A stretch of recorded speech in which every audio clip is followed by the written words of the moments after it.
Tonight, we are going to explore the forgotten corners of medieval monasteries, where scribes hunched over their parchment by candlelight. Imagine the rhythmic scratching of quill on vellum, the thick scent of oak gall ink hanging in the air. The scriptorium, a place of silence and supreme patience. Your modern fingers, accustomed to tapping screens and keyboards, would tremble under the scrutiny of the scriptorium master. The punishment for blotches, inconsistent lettering, or poor line spacing wasn't just a stern word. It was sometimes days of penance, additional labor, or even dismissal from your only means of livelihood. The medieval world had no tolerance for sloppy penmanship, for each manuscript was considered a vessel of divine wisdom. If this gentle journey through medieval manuscripts brings you comfort tonight, I'd be truly grateful if you'd consider liking this story and perhaps subscribing for more historical whispers that lull you to sleep. I'm curious, what ancient craft or profession would you like to hear about in future bedtime tales? Now dim your lights, settle into your pillow like a monk into his evening prayers, and let the soft blanket of medieval monotony wrap around your modern worries. Allow the quiet discipline of the scriptorium to carry you towards slumber. In the hushed dawn light filtering through narrow windows of leaded glass, Brother Thomas stirred from his simple pallet bed. The rough wool blanket scratched against his skin as he pushed it aside, welcoming the cool morning air that filled the dormitory. All around him, other monks were engaging in the same quiet ritual, a choreography of reverent movement that had been performed for centuries within these abbey walls. The bell for prime had not yet rung, but Thomas, like many dedicated scribes, preferred to rise before the official start of the day. The early morning hours carried a special quality of silence that was perfect for preparing one's mind for the meticulous work ahead. His feet touched the cold stone floor, a daily reminder of his earthly humility. The sensation traveled up through his legs, chasing away the last cobwebs of sleep. Thomas reached for his simple brown habit, the garment worn thin at the elbows from hours spent leaning over his writing desk. He dressed methodically, each movement practiced and economical. There was no place for haste in a scribe's life, neither in his daily routine nor in his craft. Patience was not merely a virtue, it was a professional requirement. The dormitory remained mostly silent, punctuated only by the occasional soft cough or the whisper of fabric as the brothers dressed. Speaking was discouraged during these early hours, allowing each monk to begin his day in contemplation. Thomas used these moments to silently recite the prayer that would guide his hand today. Lord, guide my fingers that they might worthily transcribe your holy word. Once dressed, Thomas joined the procession of dark-robed figures moving through the cloisters toward the chapel. Their soft footfalls echoed slightly against the stone arches that surrounded the central garden, where early morning dew still clung to the medicinal herbs and flowers. The garden would later be tended by the brothers assigned to the infirmary, harvesting plants for tinctures and remedies. But for now, it was merely a peaceful sight, accompanying the monks on their way to morning prayers. The chapel stood as the heart of the monastery, its stone walls reaching upward as if to touch heaven itself. Inside, the space was illuminated by dozens of beeswax candles, their gentle light creating pools of golden warmth in the pre-dawn dimness. The sweet scent of incense lingered from the previous evening's Compline service, mingling with the fresh beeswax and creating an olfactory reminder of the sacred nature of this space. Thomas took his assigned place in the wooden choir stalls, feeling the familiar smoothness of the oak beneath his hands, polished by generations of monks before him. The abbot entered last, his presence commanding respectful silence as he took his position. Then, at precisely the appointed moment, the brothers began to chant the morning psalms, their voices rising and falling in ancient patterns that had remained unchanged for centuries. The harmonious sound washed over Thomas, centering his mind and spirit for the day ahead. Though he had sung these same words thousands of times before, there was comfort in the repetition, in knowing exactly what came next in the carefully ordered monastic day. The chanting continued, measured and methodical, gradually bringing the full community into a shared rhythm and purpose. After the service concluded, the monks filed silently toward the refectory for their morning meal. The large, high-ceilinged hall contained long wooden tables arranged in neat rows. Thomas took his usual place, standing with head bowed until the abbot entered and gave the signal to be seated. One of the brothers, assigned to reading duties for the week, climbed into an elevated pulpit at the front of the room. As the monks ate their simple breakfast of dark bread, a small portion of cheese and watered ale, the reader's voice filled the space with passages from the church fathers. Thomas ate slowly, savouring the hearty bread that still held warmth from the monastery's ovens. The ale was weak, but refreshing, helping to clear his mind for the concentrated work ahead. No conversation disrupted the meal. The only sounds were the reader's measured tones, the occasional clink of wooden cups against the table, and the rustle of robes as brothers shifted on the hard benches. With breakfast complete and the appropriate prayers of gratitude offered, Thomas made his way toward the scriptorium, his heart quickening slightly with anticipation. This grand room, with its carefully positioned windows to capture the maximum amount of natural light, was both his workshop and his sanctuary. Here, amidst the quiet scratching of quills and the faint smell of ink and parchment, he found his deepest purpose. Brother Elias, the elderly scriptorium master, was already present, arranging the day's materials. His stooped figure moved between the writing desks with surprising grace, placing sheets of prepared vellum, checking ink pots, and ensuring quills were properly trimmed. Nothing escaped his keen eye. A blotch of ink on a sleeve, a poorly stored brush, or an improperly secured parchment would earn his immediate, though quiet, correction.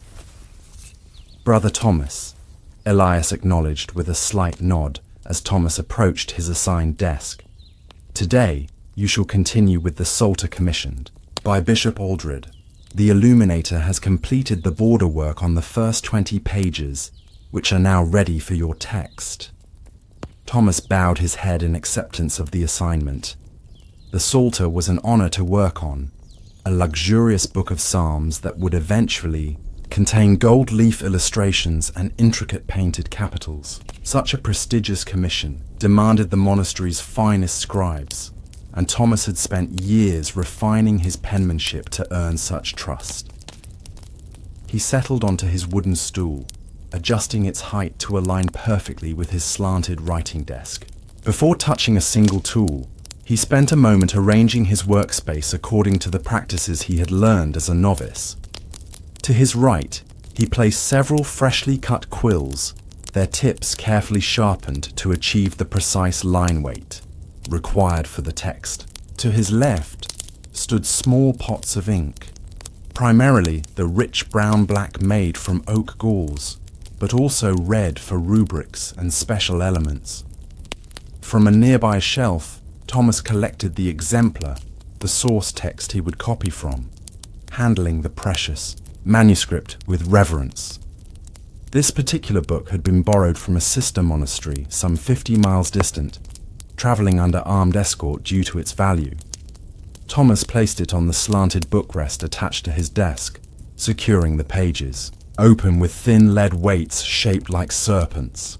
Before beginning, Thomas whispered another brief prayer and flexed his fingers. Though still relatively young at 32, he had already begun to feel the early signs of the scribe's afflictions: stiffness in the joints, periodic cramping in his writing hand, and a slight curvature developing in his spine from years of bending over manuscripts. He lifted a prepared sheet of vellum, examining its surface with a craftsman's eye. The calfskin had been scraped, smoothed, and treated to create the perfect writing surface. Not too rough to catch the quill, not too smooth that the ink would run. He noted with approval that the sheet had been ruled with nearly invisible lines using a pointed stylus, ensuring his text would remain perfectly straight across the page. Thomas selected his first quill of the day, testing its flexibility against his thumbnail. Satisfied with its spring, he dipped it carefully into the ink pot, allowing the exact right amount to adhere to the nib. Enough to form clear letters, but not so much as to risk a disastrous drip or blot. The first letter was always the most important. It set the tone for the entire page, establishing the rhythm and spacing that would follow. Thomas took a deep breath, steadied his hand, and made the initial stroke. The quill moved smoothly across the vellum, the slight resistance creating a soft scratching sound that was oddly comforting in its familiarity. Around him, other scribes had also begun their work. The scriptorium settled into its daily symphony of small sounds, the periodic dipping of quills in ink, the gentle turning of pages, the occasional soft tap of a knife against a desk as someone resharpened a dulled tip. No one spoke. Communication, when absolutely necessary, was conducted through a series of hand gestures established by generations of monastic scribes. Light streamed through the tall windows, positioned to provide illumination without casting shadows across the writing desks. As the morning progressed, Thomas fell into the meditative rhythm of his craft. Each letter formed under his careful hand was not merely a shape, but a devotional act. The words of the Psalms flowed from the exemplar through his eyes, down his arm, and onto the fresh vellum, a physical connection to the divine text that few outside the monastery would ever experience. After completing a full page without error, Thomas paused to rest his hand and examine his work. The letters stood in perfect alignment, their shapes consistent and harmonious. The particular script he employed for this commission was a formal bookhand with precisely formed serifs and carefully controlled ascenders and descenders. Each letter maintained an exact relationship to those surrounding it, creating a visual texture that was both beautiful and highly legible. He was particularly pleased with how the E and A had maintained their rounded forms throughout. These letters often betrayed fatigue in a scribe's hand, becoming increasingly angular as concentration waned. Thomas flexed his fingers again, rolled his shoulders to ease the building tension, and prepared to continue. From across the room, Brother Elias moved between the desks, pausing occasionally to observe the progress of each scribe. When he reached Thomas, he stood in silence for several long moments, his experienced eye scanning the newly written page. Thomas continued his work, accustomed to such scrutiny, but nevertheless feeling the familiar tightness in his chest that accompanied evaluation. "Your ascenders are becoming inconsistent in height," Elias finally remarked, his voice barely above a whisper. "The third line shows particular variation. And here," he pointed with a thin finger that bore the permanent stains of decades of ink work. "The spacing between words has grown irregular." Thomas nodded in acknowledgement, inwardly grateful for the correction. What seemed like harsh criticism to outsiders was, within the scriptorium, an act of care. A manuscript with noticeable inconsistencies might be rejected by the patron, bringing shame upon the entire community. Worse, errors in sacred texts could lead to misinterpretations with spiritual consequences.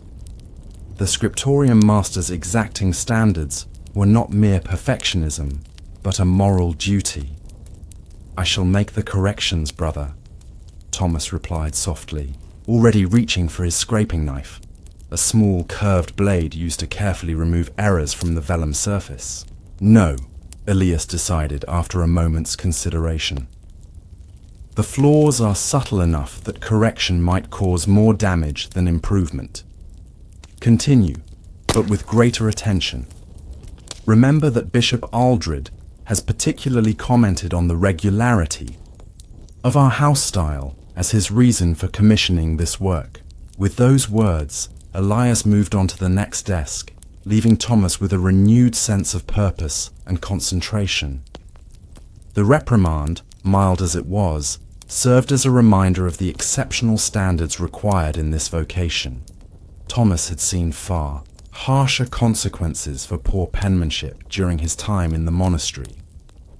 He recalled Brother Gregory, once a promising scribe whose deteriorating eyesight had led to increasingly erratic letter forms. After several warnings, Gregory had been reassigned to the monastery's gardens, a humiliation that the proud man had never truly recovered from.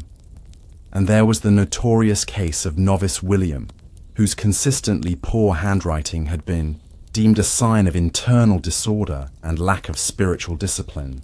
The young man had been assigned extra fasting and prayer until his letter forms improved, a process that had taken months of anguished effort. Thomas returned his attention to the page before him, resolving to maintain perfect consistency for the remainder of the day. He dipped his quill again and resumed the careful formation of each letter, paying special attention to the rhythm and proportion that Elias had found wanting. As the morning light shifted subtly with the advancing sun, the atmosphere in the scriptorium remained one of intense but peaceful concentration. Occasionally, a brother would rise to stretch discreetly or to select a new quill, but these movements were performed with minimal disruption to the sacred silence of the space. Near midday, the distant bell rang for sext, signaling the monks to pause their work for the midday office and meal. Thomas carefully capped his ink pots and placed his current quill in a small holder filled with water to prevent the ink from drying and hardening in the nib. He covered his work with a clean cloth to protect it from dust and stood, feeling the familiar ache in his lower back from hours of sitting in the same position. The scriptorium emptied gradually as the scribes made their way to the chapel.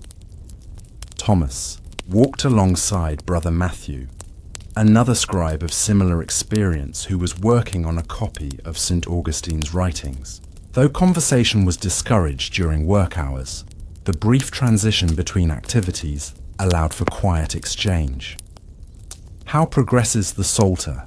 Matthew inquired, his voice appropriately subdued. "Well enough," Thomas replied, "though Elias noted inconsistency in my ascenders this morning." Matthew nodded sympathetically. "The light has been challenging today. More clouds than yesterday. I found myself straining to see the finer details in the exemplar." Thomas recognized the comment as both observation and gentle counsel. A skilled scribe learned to adapt to changing light conditions, adjusting his position or occasionally requesting permission to move to a different desk if necessary. To blame one's tools, or the light, for poor work was considered a sign of an undisciplined mind. After the midday prayers and a simple meal of vegetable pottage with bread, the monks returned to their respective duties. Thomas resumed his place at the writing desk, noting that the light had indeed shifted significantly. He adjusted his position slightly to compensate, angling the vellum to catch the maximum illumination without creating glare. The afternoon hours often proved the most challenging for concentration. The initial energy of the morning had faded, and the effects of the midday meal could induce drowsiness. Thomas had learned through experience to pace himself differently during this period, occasionally resting his eyes by looking up at the stone arches overhead or focusing momentarily on the distant view through the windows. He was midway through a particularly complex passage when he noticed a shadow fall across his desk. Looking up, he saw Brother Elias standing beside him, accompanied by a young man in the plain robes of a novice. "Brother Thomas," Elias said quietly, "this is novice Peter, recently arrived from the abbey at Lindisfarne. He shows promise in his lettering and will observe your technique this afternoon." Thomas inclined his head in acknowledgement, simultaneously honored by the implication that his work was worthy of emulation, and slightly concerned about maintaining his concentration under observation. Novice Peter, a thin young man with anxious eyes, bowed slightly and took up a position just behind Thomas's right shoulder, close enough to observe but not so near as to cast a shadow over the work. Aware of his role as exemplar, Thomas took extra care with each stroke, occasionally pausing to explain a particular technique or demonstrate the proper way to reload a quill with ink. Peter watched intently, his eyes following every movement with the hunger for knowledge common to those new to the craft. "Notice how Brother Thomas holds the quill at a consistent angle," Elias instructed the novice. "The thickness of each stroke depends on this angle remaining unchanged throughout the letter formation. And observe the position of his wrist, elevated, slightly to prevent smudging, but not so high as to cause fatigue." Thomas demonstrated a few letters slowly, then resumed his normal working pace. After some time, Elias directed Peter to move on to observe another scribe, leaving Thomas to continue his work in solitude once more. As the afternoon progressed, Thomas completed 3 more pages of text, each one requiring intense concentration and physical precision. His back ached, and the familiar cramping had begun in his writing hand, but he worked through the discomfort, knowing it was a small offering compared to the sufferings of the saints whose lives were often chronicled in these very manuscripts. The light began to fade as afternoon gave way to early evening. Thomas knew that he had perhaps an hour of good natural light remaining, enough to complete the current page, but not to begin another. He worked steadily, aware that rushing would only lead to mistakes that might require time-consuming corrections. Just as he was completing the final line, a commotion, unusual in the silent scriptorium, drew his attention. At a desk near the far window, Brother Sebastian had risen suddenly, his face pale with dismay. The young scribe was staring down at his manuscript, where a large ink blot spread across the page like a dark stain on his reputation. Elias moved swiftly to Sebastian's desk, examining the damage with a grave expression. The other scribes kept their eyes fixed firmly on their own work, though all were acutely aware of the unfolding drama. A serious error of this nature was not merely a practical problem, but a moral failing, evidence of insufficient care or concentration. "How did this occur?" Elias asked, his voice carrying clearly in the silent room despite its low volume. I believe my sleeve caught the ink pot," Sebastian stammered, visibly trembling. "I had just dipped the quill and was moving my arm to continue the line when—" Elias held up a hand, silencing the explanation. "The damage is done. You will report to the abbot after Vespers to explain this carelessness and receive appropriate penance." This was the life of St. Cuthbert, commissioned by the Bishop of Durham. The skin alone represents 2 weeks of preparation work.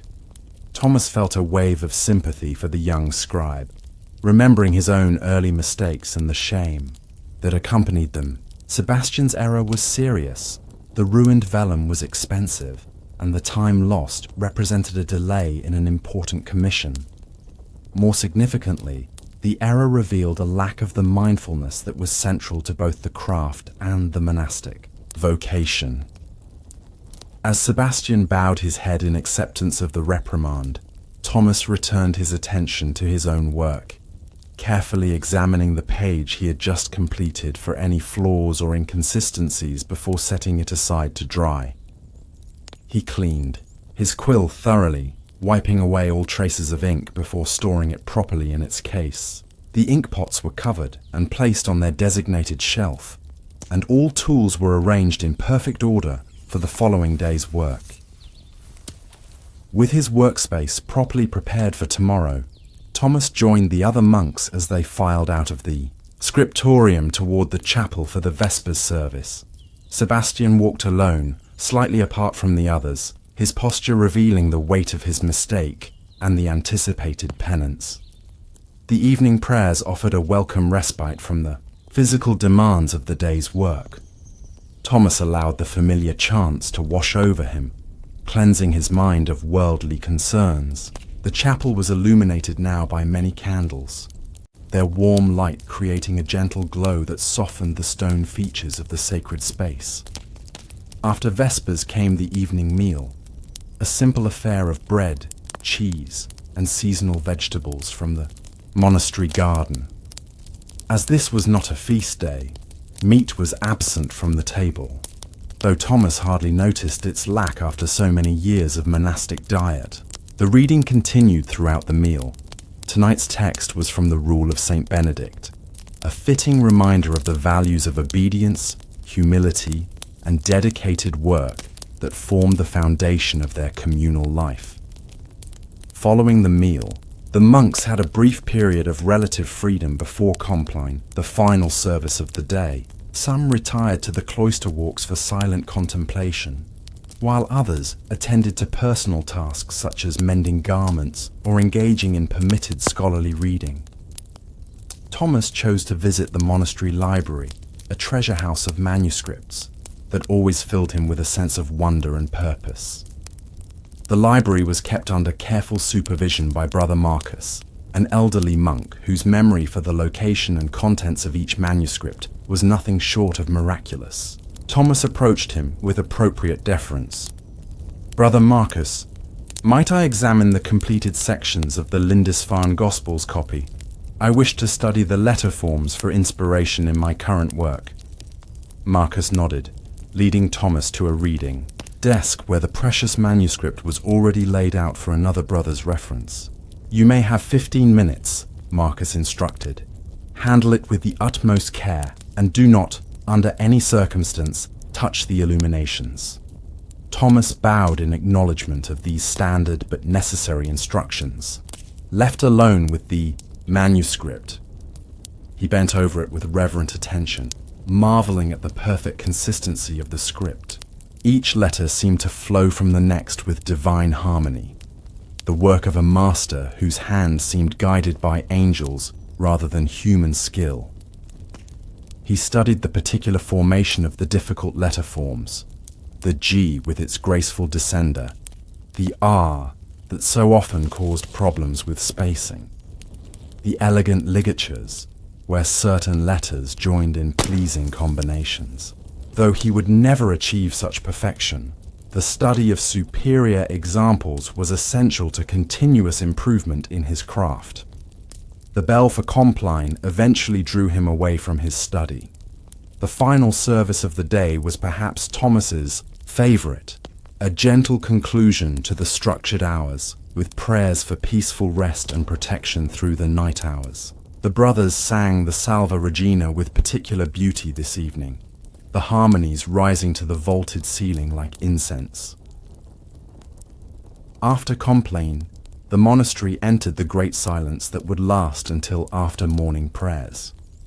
No speech was permitted except in dire emergency, encouraging the monks to turn their thoughts inward in preparation for rest and the renewal of the coming day. Thomas made his way back to the dormitory, where the brothers prepared for sleep in the communal room. Each monk had a curtained alcove containing a simple pallet bed and small trunk for personal possessions. primarily additional clothing, and perhaps a devotional item or two. As he changed into his night garment, Thomas flexed his hand several times, working out the cramping that had settled into his fingers and wrist. Like most scribes, he had developed his own remedies for the physical ailments of his profession. He rubbed a salve of comfrey and beeswax into his joints, the herbal scent mingling with the omnipresent smell of ink that seemed permanently embedded in his skin. Settling onto his pallet, Thomas reviewed his day's work in his mind, noting areas where he could improve tomorrow. The comment from Elias about his inconsistent ascenders troubled him. Such flaws could become habits if not addressed promptly. He resolved to perform additional practice exercises in the morning before beginning the formal work on the Psalter. From beyond his curtain came the soft sounds of the dormitory settling for the night, the rustle of blankets, occasional coughs, and the creak of wooden bed frames as bodies sought comfortable positions. These familiar noises were comforting in their predictability, a reminder of the community that shared his vocation and purpose. Thomas's final thoughts before sleep were not of letters or manuscripts, but of the divine purpose behind his work.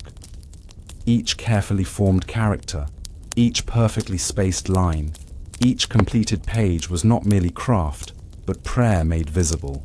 Through his dedicated labor, sacred texts would be preserved and multiplied, extending the reach of divine wisdom across time and space. As consciousness began to fade, he imagined the completed Psalter in the hands of future readers, perhaps a priest leading his congregation in prayer, or a solitary monk finding comfort in ancient words during a dark night of the soul. The thought brought a sense of peace that carried him gently into sleep, his scribe's hands finally at rest until the bell would call him to begin again with the new day's light.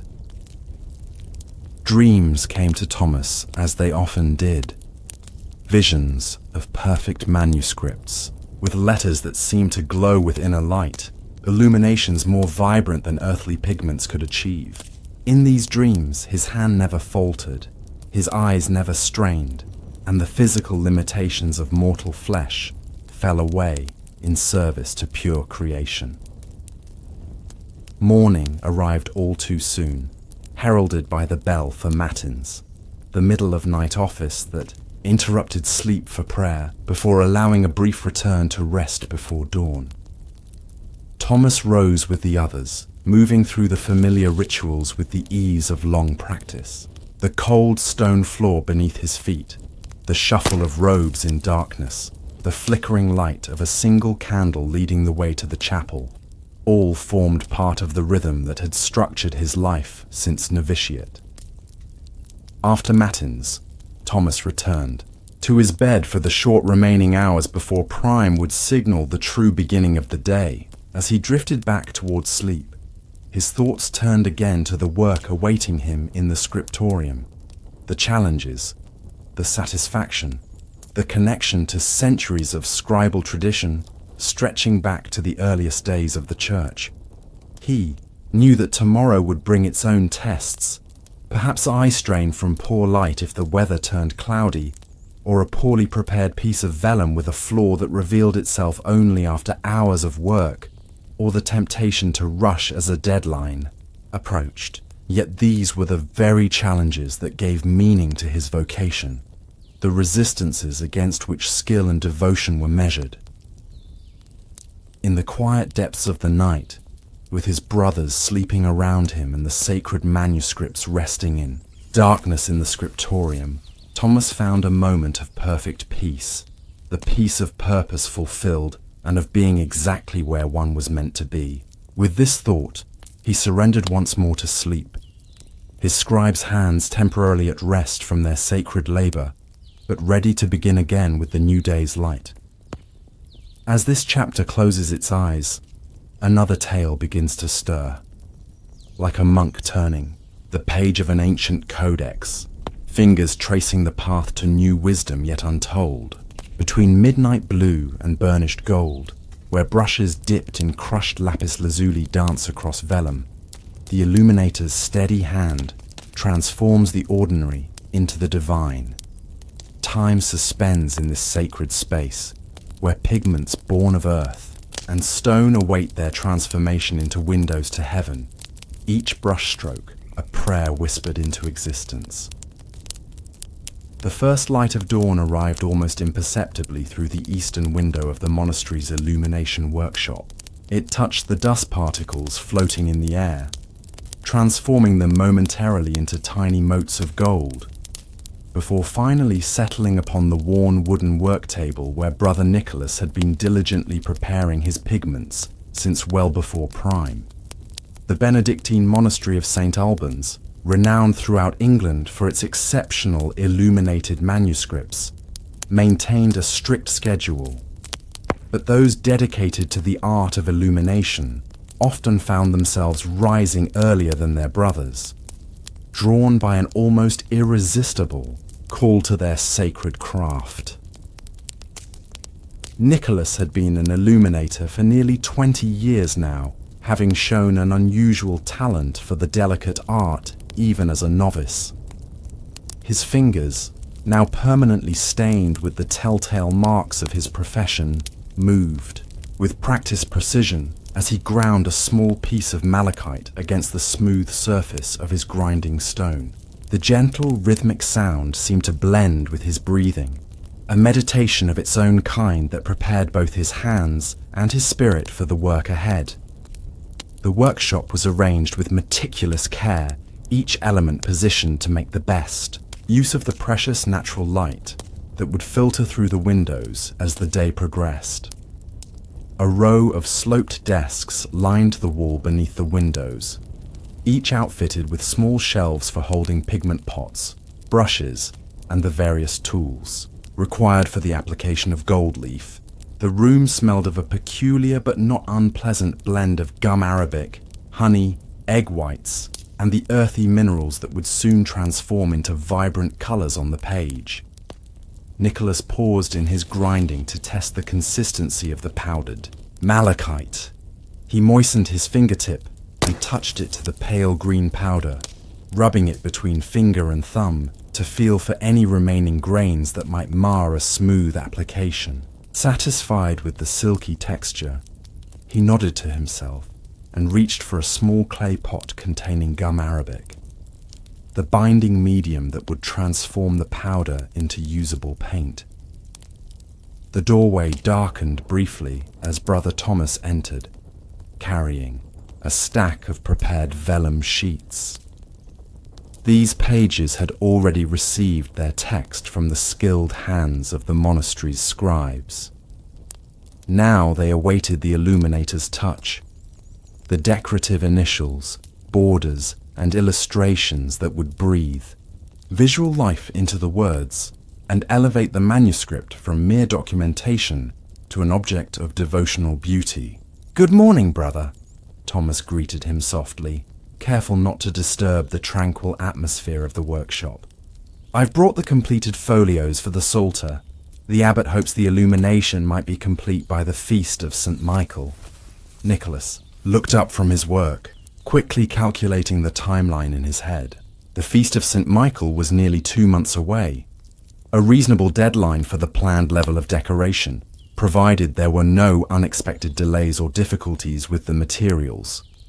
"With God's grace it shall be done," he replied, the customary response that acknowledged both his commitment to the task and the humble recognition that all successful work ultimately flowed from divine assistance rather than human skill alone.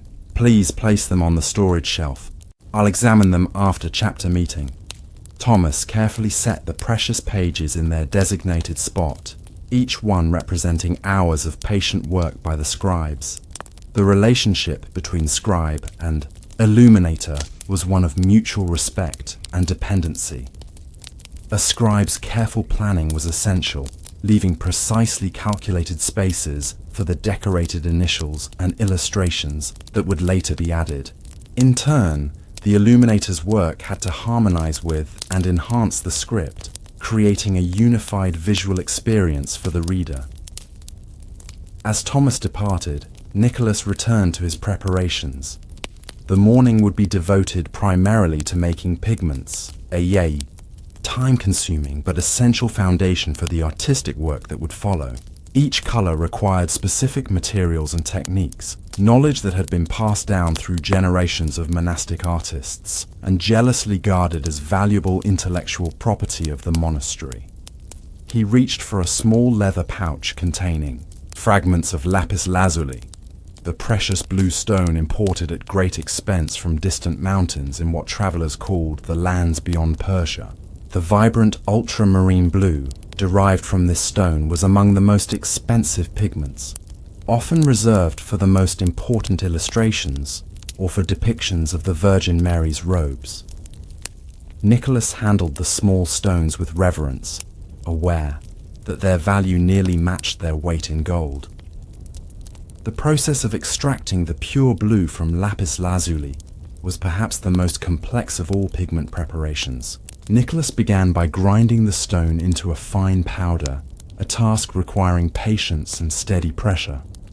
Once reduced to powder, he would mix it with a paste of wax, oils, and resins, which would then be kneaded repeatedly in a bath of lye to slowly extract the blue pigment.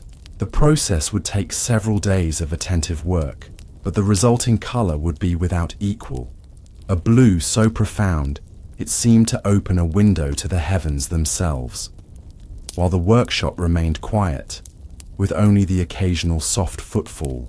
In the corridor outside, or the distant chanting from the chapel breaking the silence, Nicholas continued through his methodical preparation of various pigments. Each color had its source: verdigris scraped from copper plates that had been exposed to vinegar fumes, yellow ochre carefully collected from special clay deposits near the river, deep crimson from tiny kermes insects painstakingly gathered from oak trees, rich brown from walnut husks gathered in the previous autumn. By the time the bell rang for terce, the mid-morning prayer office, Nicholas had prepared 6 different pigments, each stored in its own small container and labeled with its name and the date of preparation. He covered his work carefully before joining his brothers in the chapel, his stained fingers a visible reminder of his vocation, even as they were folded in prayer. The rhythm of monastic life provided a steady framework around the illuminator's craft. After returning from prayers, Nicholas knew he had approximately 3 hours before the midday meal and office, sufficient time to begin examining the new manuscript pages and planning his approach to their decoration. He selected the first folio from the stack that Brother Thomas had delivered, carrying it carefully to his desk by its edges to avoid transferring any oils from his skin to the pristine vellum. The page contained the beginning of Psalm 23, "The Lord is my shepherd," a text that traditionally received special decorative attention due to its popularity and comforting message.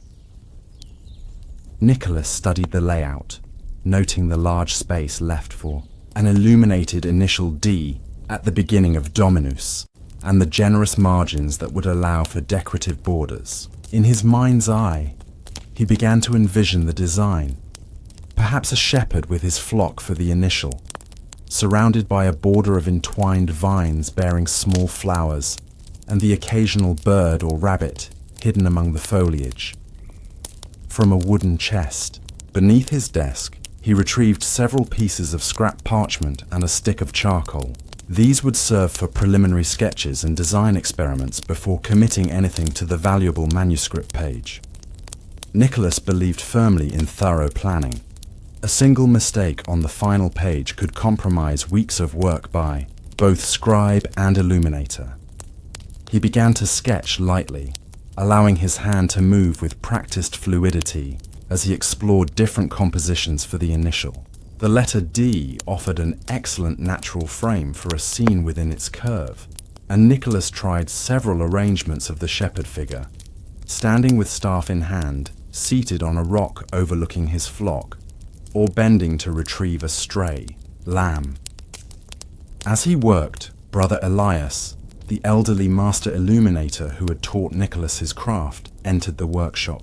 Though Elias's eyesight had dimmed with age, limiting his ability to perform the most detailed work, his artistic judgment remained sharp, and he continued to oversee the illumination workshop with gentle authority. "I see Thomas has brought the new folios," Elias observed, looking over Nicholas's shoulder at the preliminary sketches. "The Psalter for Bishop Aldred." "Yes, brother," Nicholas confirmed, turning his sketches so his mentor could better see them. "I'm considering approaches for the 23rd Psalm. The space allows for something quite elaborate, if desired." Elias studied the drawings thoughtfully, his head tilted slightly to compensate for his failing vision. "The seated shepherd composition speaks most clearly, I think. But consider the bishop's preference for traditional imagery. He was unsettled by the marginal dragon you included in the last commission." Nicholas smiled faintly at the reminder. His creative impulses occasionally led him to include whimsical or unusual elements in manuscript margins, a practice common enough in illumination, but not always appreciated by more conservative patrons. "I shall keep to the traditional forms," he assured Elias, perhaps with inspiration from the Utrecht Psalter sketches Brother Martin copied during his visit to Canterbury last year. Elias nodded approvingly. "A sound approach. And for the border designs? Acanthus leaves in green and burnished gold, I think, with small flowers in red and blue at the corners and key points." The older monk made a small sound of satisfaction. "You've developed good instincts for what will please both the eye and the patron, Nicholas. I'll leave you to your planning. Remember to prepare your sizing for tomorrow's gilding. The weather looks favourable for good adhesion." After Elias departed, Nicholas spent another hour refining his design concept, eventually producing a sketch detailed enough to guide his work on the actual manuscript page. Gilding would need to be done first, followed by the application of colours in a specific order, typically from background to foreground, with the most vibrant colours applied last. The bell for sext, the midday prayer, interrupted his concentration. Nicholas carefully stored his sketches and covered his work before joining the procession of dark-robed figures moving toward the chapel. The transition from artistic focus to communal prayer was one he had practiced for decades, yet it still required a conscious shift of attention, from the material beauty he helped create to the divine beauty the art was meant to reflect. After prayers and the simple midday meal, during which a novice read aloud from the Rule of Saint Benedict, Nicholas returned to the illumination workshop to find two younger brothers already at work. Brother Gabriel was carefully polishing a surface of gold leaf applied the previous day, while novice William was practicing border patterns on a piece of scrap parchment under Gabriel's occasional guidance. Nicholas nodded in greeting, but did not interrupt their concentration. Instead, he turned his attention to preparing the gesso needed for tomorrow's gilding work. This specialized adhesive, made from a careful mixture of gypsum, bole, a fine clay, and rabbit skin glue, was crucial for successful application of gold leaf. Its preparation required experienced judgment rather than exact measurements. Knowing the right consistency by sight and feel was a skill developed over years of practice. As he worked, he could hear Gabriel quietly instructing William on the proper technique for creating perfectly rounded loops in vine scrolls. "The brush must roll between your fingers as you draw the curve," Gabriel was explaining, demonstrating the motion with his own hand. "It is not the wrist that creates the perfect circle, but this gentle rotation of the brush itself." Nicholas smiled to himself, remembering his own struggles with that particular technique as a novice. The transmission of such specialized knowledge impossible to fully capture in written instructions, was a sacred trust passed from master to apprentice, a living chain linking generations of artists in service to divine beauty. The afternoon continued in companionable silence, broken only by occasional questions or instructions. Nicholas completed his gesso preparation and moved on to mixing the bowl, a reddish clay that would provide the warm undertone visible through the thinnest parts of gold leaf, giving the gilded areas a rich, dimensional quality. As the natural light began to fade, Brother Martin entered the workshop carrying several small oil lamps. Illumination work could continue after daylight hours, though most masters preferred natural light for color work. Gold leaf application and burnishing, however, could be done effectively by lamplight, with the flame actually helping to reveal imperfections in the metal's surface that might be less visible in diffuse daylight. The abbot asks about the progress of the Gospels for Canterbury, Martin mentioned, as he carefully positioned the lamps around the workshop. Nicholas gestured toward a locked cabinet in the corner. The Matthew and Mark illuminations are complete. Luke is underway. Gabriel has been assisting with the border work. We should complete it by the promised date, God willing. Martin nodded, satisfied with the answer he would relay to the abbot. The monastery's reputation for both quality and reliability in manuscript production was a source of pride and, not insignificantly, an important source of income that supported the community's other works of charity and education. As Vespers approached, the illuminators began the careful process of securing their materials for the night. Precious pigments were covered to prevent contamination by dust. Brushes were thoroughly cleaned and shaped to maintain their points, and any prepared gesso or other adhesives were properly stored to prevent premature drying. Nicholas took particular care with a small pot of vermilion, the brilliant red pigment made from ground cinnabar. Its vibrant color was essential for important decorated initials, but the mercury content made it potentially dangerous if mishandled. Like many materials in the illuminator's workshop, it represented the paradoxical nature of their craft. The most beautiful effects often came from substances that required the greatest caution and respect.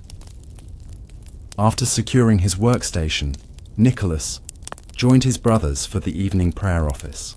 The familiar chants and responses washed over him, refreshing his spirit after the intense concentration of the day's work. In the gentle candlelight of the chapel, gold gleamed from the illuminated service books on the altar, a reminder of the purpose behind his labors. Each manuscript completed in the monastery's workshop would serve not merely human eyes, but the divine worship that was the ultimate purpose of the monastic life. The following morning dawned clear and dry, ideal conditions for gilding.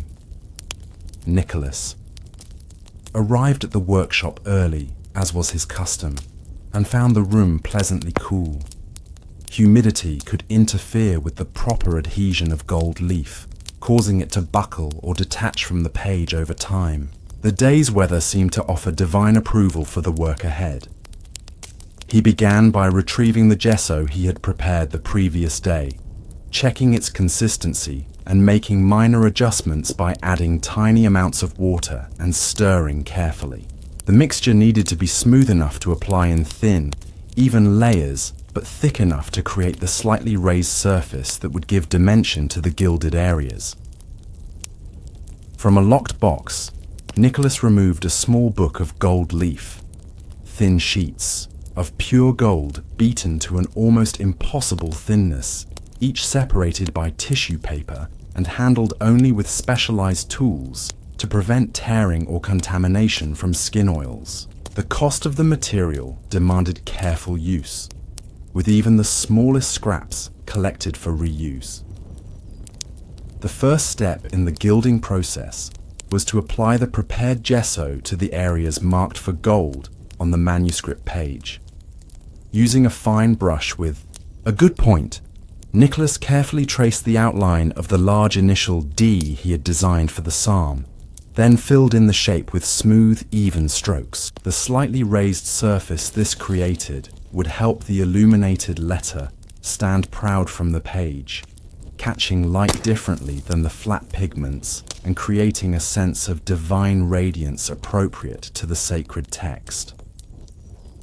While the gesso dried to just the right tackiness, a stage that required patience and judgment to recognize, Nicholas prepared his gilder's tip, a wide, flat brush made of squirrel hair used specifically for lifting and placing the delicate gold leaf. He also set out a small cushion covered in suede leather that would serve as the working surface for cutting the gold to size. By mid-morning, the gesso had reached the perfect state, dry enough to not soak through the gold leaf, but still tacky enough to grab and hold it firmly. Nicholas held his breath as he carefully lifted a sheet of gold with the gilder's tip and positioned it over the prepared area. With a gentle motion, he lowered it onto the surface, where it adhered immediately to the tacky gesso. Using a soft cloth, he patted very gently to ensure good contact, then used a soft brush to dust away excess gold from the surrounding areas. The process continued methodically through the morning hours. In addition to the large initial, smaller areas throughout the page received gilding, dots and lines that would form part of the decorative border, small highlights that would be added to the illustrated figures, and the thin frame that would surround the entire text block. After completing the gold application, Nicholas allowed it to set fully before beginning the most satisfying part of the gilding process, burnishing. Using a tool made from a polished animal tooth set in a wooden handle, he began to carefully rub the surface of the gold in small, circular motions. Under this pressure, the soft metal became compacted and increasingly reflective, transforming from a somewhat matte appearance to a brilliant mirror-like shine that seemed to capture and multiply the available light. Brother Elias appeared as Nicholas was completing the burnishing, nodding in approval at the lustrous result. Well done. The raised work gives excellent dimension. Will you begin color application today as well? Yes. I hope to complete the base layers for the initial and start the border designs, Nicholas replied, flexing his fingers to relieve the tension from the detailed work. The ultramarine extraction is proceeding well. We should have usable pigment by tomorrow for the final details. Elias examined the page more closely, bending to inspect the clean edges where gold met vellum. Your technique improves with each commission, brother. The transition between materials is nearly perfect. No bleeding of the gesso beyond the intended areas. Such praise from the master illuminator was rare and treasured. Nicholas accepted it with a humble nod, though inwardly he felt the warm glow of professional satisfaction. After decades of practice, the most challenging techniques were becoming almost second nature to his trained hands, though he knew each manuscript presented its own unique challenges and opportunities for both failure and extraordinary beauty. After the midday meal and prayers, Nicholas returned to the workshop ready to begin applying color to the now gilded page. He arranged his prepared pigments in small shells and pots across his workspace, each one mixed to the proper consistency with appropriate binders, egg white for the most brilliant colors, gum arabic for others, each according to the traditional recipes that had proven their durability over centuries. The application of color followed a careful sequence developed through generations of practical experience. Background areas were painted first, using relatively thin washes of color that established the basic tonal foundation of the design. For the initial D, Nicholas applied a rich blue background that would contrast beautifully with the central figure of the shepherd he would later paint. Throughout the afternoon, The illuminated letter gradually took shape under his brush. Layer upon layer of increasingly refined detail emerged. First, the basic forms blocked in with mid-tones, then shadows added to create volume, highlights applied to suggest the fall of light across the figures. Small details accumulated, the texture of the shepherd's woolen cloak, individual sheep with distinctly curled fleece, tufts of grass beneath their feet, tiny flowers dotting the hillside. In the border surrounding the text, Nicholas began creating an intricate pattern of acanthus leaves that would frame the entire page. The design began with light outlines in diluted ink, gradually building to fully realized forms with dimensional shading and highlights. At key points in the pattern, small circles of burnished gold punctuated the design like tiny suns, catching the light each time the page was turned. As daylight began to fade, Nicholas completed as much as could reasonably be accomplished in one day. Some pigments required overnight drying before additional layers could be applied without risk of bleeding or muddying. He cleaned his brushes with particular care, shaping each one to maintain its point before storing it in its designated place. The following days followed a similar pattern of methodical progress. Each morning began with assessment of the previous day's work, followed by preparation of the specific materials needed for the next stage. The illumination gradually progressed from basic forms to refined details, from broad color areas to delicate highlights and finishing touches. One morning, about a week into the project, Brother Gabriel approached Nicholas with a concerned expression.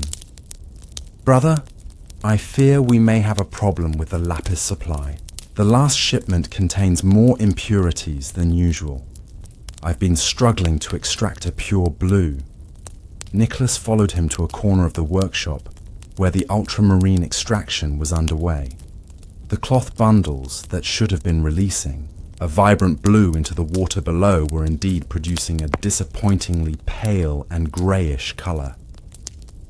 "This won't do for the Virgin's robes in the frontispiece," Nicholas observed, dipping a finger into the liquid and rubbing it against a scrap of parchment to test the colour.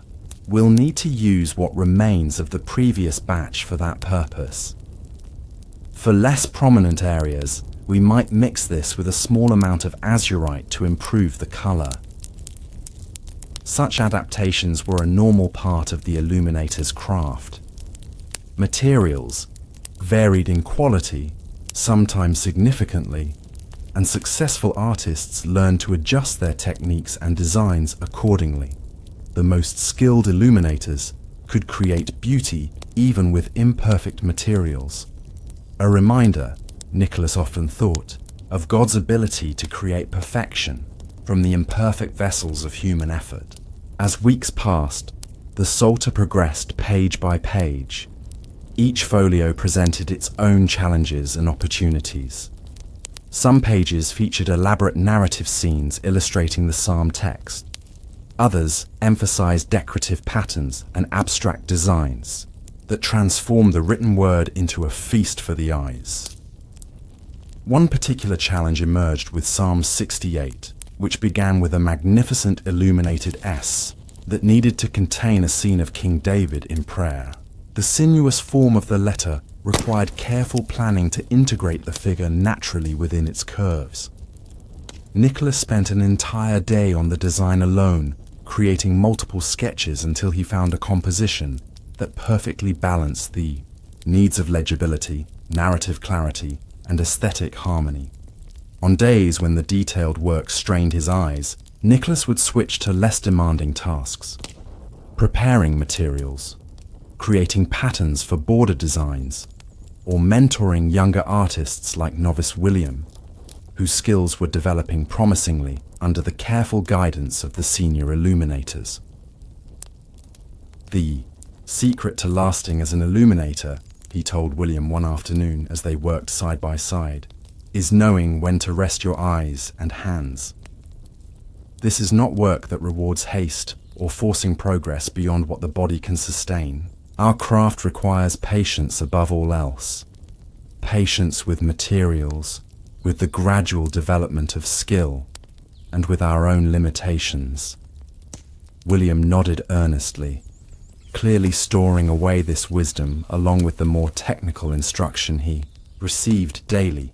Brother Nicholas, how do you maintain such steady lines even when working on the smallest details? My hand begins to tremble after a short while. Nicholas demonstrated his working position, the way he stabilized his wrist against the desk, how he controlled the brush primarily with small movements of his fingers rather than his whole hand, how he synchronized his breathing with the execution of particularly delicate strokes. And most importantly, he added, never attempt your finest work when tired or distracted. Better to set it aside and return when your mind and body are fresh. A manuscript will last for centuries. A few extra days in its creation matter little in comparison to its quality. As summer progressed toward autumn, the Psalter neared completion. The final pages received the same careful attention as the first, though by now Nicholas could work more efficiently, having developed a deep familiarity with the particular requirements of this commission and the preferences of its patron. The last folio to be completed featured the conclusion of Psalm 150, with its exhortation for all that has breath to praise the Lord. Nicholas designed an elaborate full-page illustration showing musical instruments of various kinds, harps, cymbals, horns, and drums, arranged around a central figure of King David. The border incorporated singing birds and angels with small instruments of their own, creating a visual symphony that echoed the psalm's joyful theme. As he applied the final touches, tiny highlights of pure white to suggest the gleam of light on metal instruments and the sparkle in the eyes of the singing figures, Nicholas felt the familiar bittersweet sensation that accompanied the completion of a major work. There was satisfaction in seeing the vision fully realized, certainly, but also a gentle melancholy at parting with a creation that had consumed his attention and care for so many weeks. The completed Psalter was presented to the abbot for inspection before being sent to Bishop Aldred. The entire community took pride in the finished manuscript, each member aware of their contribution, from the shepherds who tended the sheep that provided the vellum, to the novices who prepared basic materials, to the skilled scribes and illuminators, who transformed these elements into a thing of beauty and devotion. Standing in the chapter house as the abbot carefully turned the pages, Nicholas watched the play of light across the burnished gold and vibrant colors. In that moment, he felt a profound connection to both past and future, to the ancient traditions that had formed his craft, and to the generations yet unborn who would someday turn these same pages in prayer or study or simple appreciation of their beauty. The bishop's representative arrived on the feast of St. Michael as planned, bearing a wooden chest lined with soft cloth to transport the precious manuscript safely to its new home. Nicholas helped carefully wrap each gathering of pages in protective coverings before they were placed in the chest. As the manuscript departed the monastery where it had been created, Nicholas returned to the quiet of the workshop. Already, new projects awaited. A gospel book for a neighboring abbey, a small book of hours commissioned by a wealthy merchant for his daughter's wedding gift, designs to be prepared for the renovation of the monastery's own chapel. He selected a fresh piece of vellum and began to sketch preliminary ideas for the gospel book's frontispiece. The rhythms of the craft resumed, the grinding of pigments, the careful application of gesso, the burnishing of gold leaf. In the patient repetition of these ancient techniques, Nicholas found both purpose and peace, his trained hands creating beauty that would outlast his own brief span on earth. As evening approached, He paused in his work to watch the last rays of sunlight stream through the workshop windows. The golden light caught the particles of pigment dust suspended in the air, transforming the humble workshop momentarily into something resembling the gilded heavens so often depicted in the manuscripts themselves. In this transfiguring light, Nicholas could almost believe that his earthly craft was indeed a pale reflection of divine creation. God as the ultimate illuminator, bringing light and color to formless void. And in that moment of connection between the temporal and eternal, between craft and devotion, between human limitation and divine inspiration, Nicholas understood once again why he had dedicated his life to this meticulous art. Each manuscript completed was not merely an object of beauty, but a tangible prayer, a testament to patient devotion, a light preserved against darkness. When morning came again, he would begin anew, grinding pigments, mixing binders, sketching designs. The cycle would continue as it had for centuries before him, and would for centuries after. And in that continuity, there was a deeper illumination that transcended even the most brilliant ultramarine or the most perfectly burnished gold. The hush of history fades, and in its place, a new memory flickers to life, like a candle flame catching upon the delicate gold leaf of another untold story. Within the gentle hum of water wheels and the rhythmic press of wooden molds, a revolution quietly unfolds. Linen rags transform through skilled hands into sheets of possibility, each fiber telling its own story of transformation. From cloth to page, from thought to permanence, from the old world of vellum to paper's patient whisper. The morning mist clung to the river like a reluctant spirit, unwilling to relinquish its ethereal embrace of the water. It was within this gauzy veil that the paper mill first emerged into view as Gervase made his way along the muddy path. The building stood half hidden among ancient willows, their branches dipping into the steadily flowing stream that powered the mill's great wheel. The structure was unlike the other mills that dotted the countryside around Bologna. No grain would be ground here, no flour produced. This mill served a different purpose, one that had only recently found its way from distant eastern lands to the heart of 13th century Italy. Gervase pulled his woolen cloak tighter around his shoulders, his breath forming small clouds in the cool morning air. At 43 years of age, he had spent most of his life as a parchment maker, carefully preparing the skins of calves, sheep, and goats to create the writing surfaces that had served Europe's literate classes for centuries. His father had been a parchment maker before him, as had his grandfather. The craft was in his blood, his hands permanently marked by the lime solutions and pumice stones that were the tools of his trade. And yet here he was, approaching the door of Master Fabriano's paper mill, a place that represented both curiosity and threat. Paper, this strange material made from macerated rags rather than animal skin, had been trickling into Italy for decades now, primarily through trade with the Arab world. Initially dismissed as an inferior substitute for proper vellum, it had gradually gained acceptance for certain applications, particularly among merchants who appreciated its lower cost for record keeping. Gervase had resisted learning about the craft for years, proudly insisting that no king or bishop would ever trust their important documents to such a flimsy medium. But times were changing. The university at Bologna was consuming more writing material than ever before, and the growing class of literate merchants demanded affordable options. When several of Gervase's longtime customers had begun requesting paper instead of parchment, he had finally acknowledged the winds of change. "You've come at last," called a voice, interrupting his thoughts. Standing in the doorway of the mill was Paolo Fabriano, wiping his hands on a damp cloth. Though nearly 10 years younger than Gervais, Paolo's reputation as the finest paper maker in the region had grown steadily over the past 5 years. "I was beginning to think you'd changed your mind," Gervais shook his head.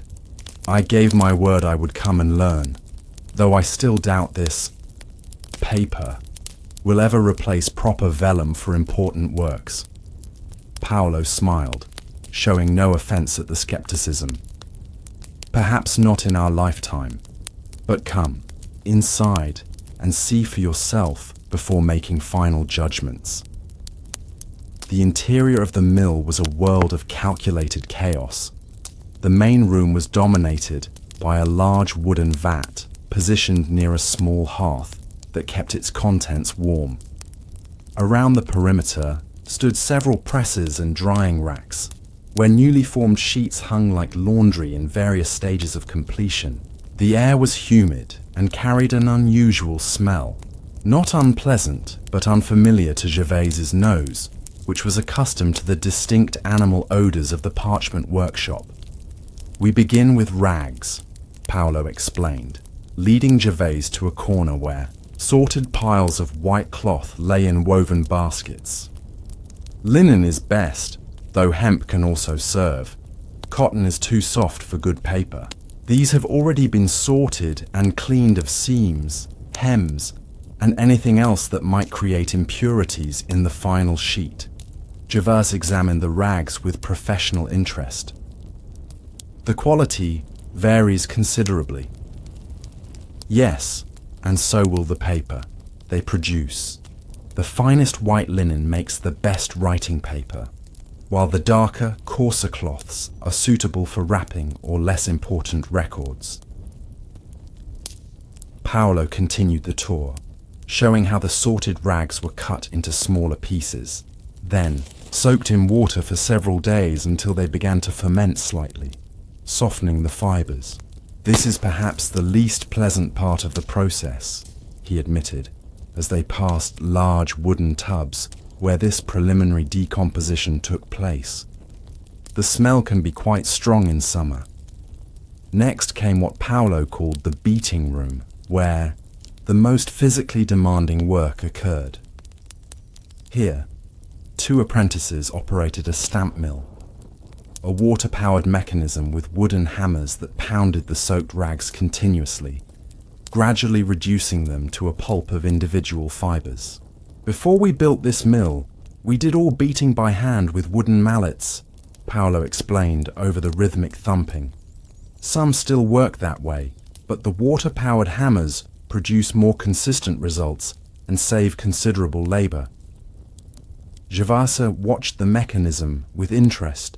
The traditional preparation of vellum also required significant physical effort. The scraping, stretching, and smoothing of skins demanded strong arms and back. But this was a different kind of labor, harnessing the power of water to perform work that would exhaust human muscles. After several hours of beating, the rags would be reduced to a slurry that resembled a thin porridge, the essential material from which paper would be formed.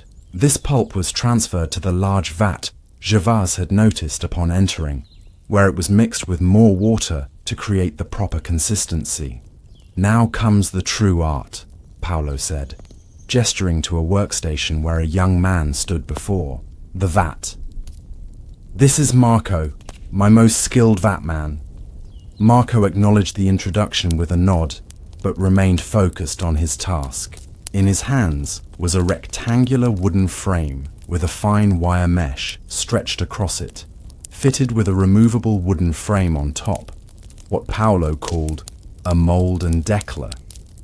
With a fluid motion that spoke of countless repetitions, Marco dipped the frame into the vat, scooping up a measure of the fiber suspension.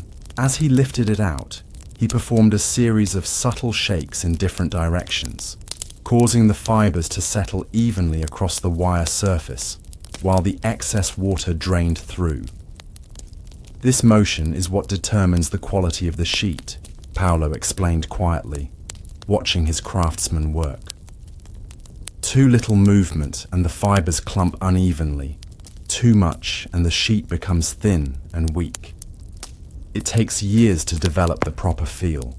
Within seconds, a thin mat of fibers had formed on the wire. Marco carefully removed the outer frame, the decal, and handed the mold with its newly formed sheet to another worker, then immediately picked up an identical frame to repeat the process. The second worker, a woman whom Paolo introduced as his sister Sofia, deftly turned the mold over onto a piece of felt, pressing it gently to transfer the wet sheet. When she lifted the mold away, the paper remained on the felt, a delicate layer of intertwined fibers that somehow maintained its cohesion despite being thoroughly saturated. "We call this couching," Paolo said, pronouncing it couching. "The skill is in transferring the sheet without tearing or distorting it." Sofia placed another piece of felt on top of the sheet and continued stacking alternating layers of paper, and felt as Marco provided new sheets. When a substantial pile had accumulated, they transferred it to a large wooden screw press nearby. Pressing removes most of the water and reinforces the bonds between the fibers, Paolo explained, as an apprentice turned the heavy wooden handle, gradually increasing the pressure on the stack. Water flowed freely from the compressed pile, running into channels carved into the base of the press. Gervais observed the operation with growing interest. Though fundamentally different from his familiar parchment-making process, he recognized the careful balance of technical knowledge and practiced skill that characterized any true craft. After the first pressing, we separate the sheets from the felts and create a new stack of just paper for a second pressing, Paolo continued. Then comes the drying. He led Gervais to another section of the building, where hundreds of individual sheets hung from ropes stretched across wooden racks. They must dry slowly and evenly to prevent warping. In winter, we maintain a gentle heat in this room. In summer, we must be careful not to let them dry too quickly in the heat. The nearly dry sheets rustled softly in the gentle currents of air circulating through the space, creating a whispering backdrop that Gervais found oddly soothing. He approached one of the racks, examining the texture of the paper with a craftsman's critical eye. "It still bears the pattern of the wire mesh," he observed, noting the faint grid visible when the sheet was held up to the light. Paolo nodded. "Yes, that is unavoidable with our current methods. Some see it as a flaw, but others appreciate it as evidence of the handmade nature of the sheet." Gervais ran his fingers over the surface, noting the surprising smoothness. "It's less uniform than good vellum, yet smoother than I expected." "The final step is sizing," Paolo explained, leading him to a table where an older man was coating dried sheets with a thin, clear liquid. Without this treatment, the paper would be too absorbent, like a blotter. The ink would spread and blur. The size creates a barrier that allows the ink to sit on the surface rather than sinking in. "What is the sizing made from?" Gervais inquired, leaning closer to observe the process. "Animal gelatin primarily, not so different from elements of your own craft. We boil parchment scraps and animal skins to create it." Paolo smiled slightly. "Perhaps our crafts are not as distant as they might first appear." Each sheet was dipped into the warm size solution, then hung to dry again. Once completely dry, the sheets would be burnished with a smooth stone to compact the surface fibers and create the final finish. From rag to paper takes approximately 2 weeks, Paolo concluded, somewhat faster than producing vellum, though still requiring considerable patience and care at each stage. By midday, Gervais had observed the entire process from start to finish, asking questions that gradually shifted from skeptical to genuinely curious. They broke for a simple meal of bread, cheese, and diluted wine, sitting on benches outside the mill where they could hear the steady creaking of the water wheel. "Tell me honestly," Paolo asked as they ate, "what do you think of our craft now that you have seen it with your own eyes?" Gervais considered the question carefully. "I see that it requires true skill, not merely mechanical repetition. There is an integrity to the process I did not anticipate." He paused, tearing a piece of bread thoughtfully. "But I remain uncertain about the durability of the final product. Will these sheets still exist in 100 years? 200? We know that parchment properly made and stored can last for centuries." Paolo nodded, accepting the concern as legitimate. "The oldest papers from the East have survived for many hundreds of years. But you are right. We do not yet know how our European papers will age over such spans of time. This is why your most precious documents, legal records, significant religious texts, will likely remain on vellum for many years to come." After their meal, Paolo surprised Gervais by inviting him to try his hand at forming a sheet. "The only way to truly understand a craft is to engage in it," he insisted, leading him back to the vat where Marco had been working. Marco surrendered his position with a slight bow and a glint of amusement in his eyes, clearly curious to see how this parchment maker would manage the unfamiliar task. The vat of pulp had been refreshed and stirred to maintain the proper suspension of fibers. Gervais took the mold and decal with cautious hands, feeling their weight and balance. Paolo stood beside him, demonstrating the proper grip and angle for entering the vat. "Dip with confidence, not too deep, and bring it up level," he instructed. "Then immediately begin the shake. Gentle but deliberate, corner to corner, then side to side." Gervais followed the instructions as best he could, dipping the frame into the cloudy liquid and lifting it out with what he hoped was a smooth motion. The weight of the water-soaked pulp surprised him, and his first attempt at the shaking pattern was awkward and hesitant. As the water drained through the wire mesh, a sheet began to form, notably uneven, thicker on one side than the other, with several thin spots where the fibers had failed to distribute properly. Sophia stepped forward to take the mold for couching, her expression diplomatically neutral as she transferred the imperfect sheet to a waiting felt. "Not bad for a first attempt," Paolo said encouragingly. "Try again with a bit more confidence in the shake."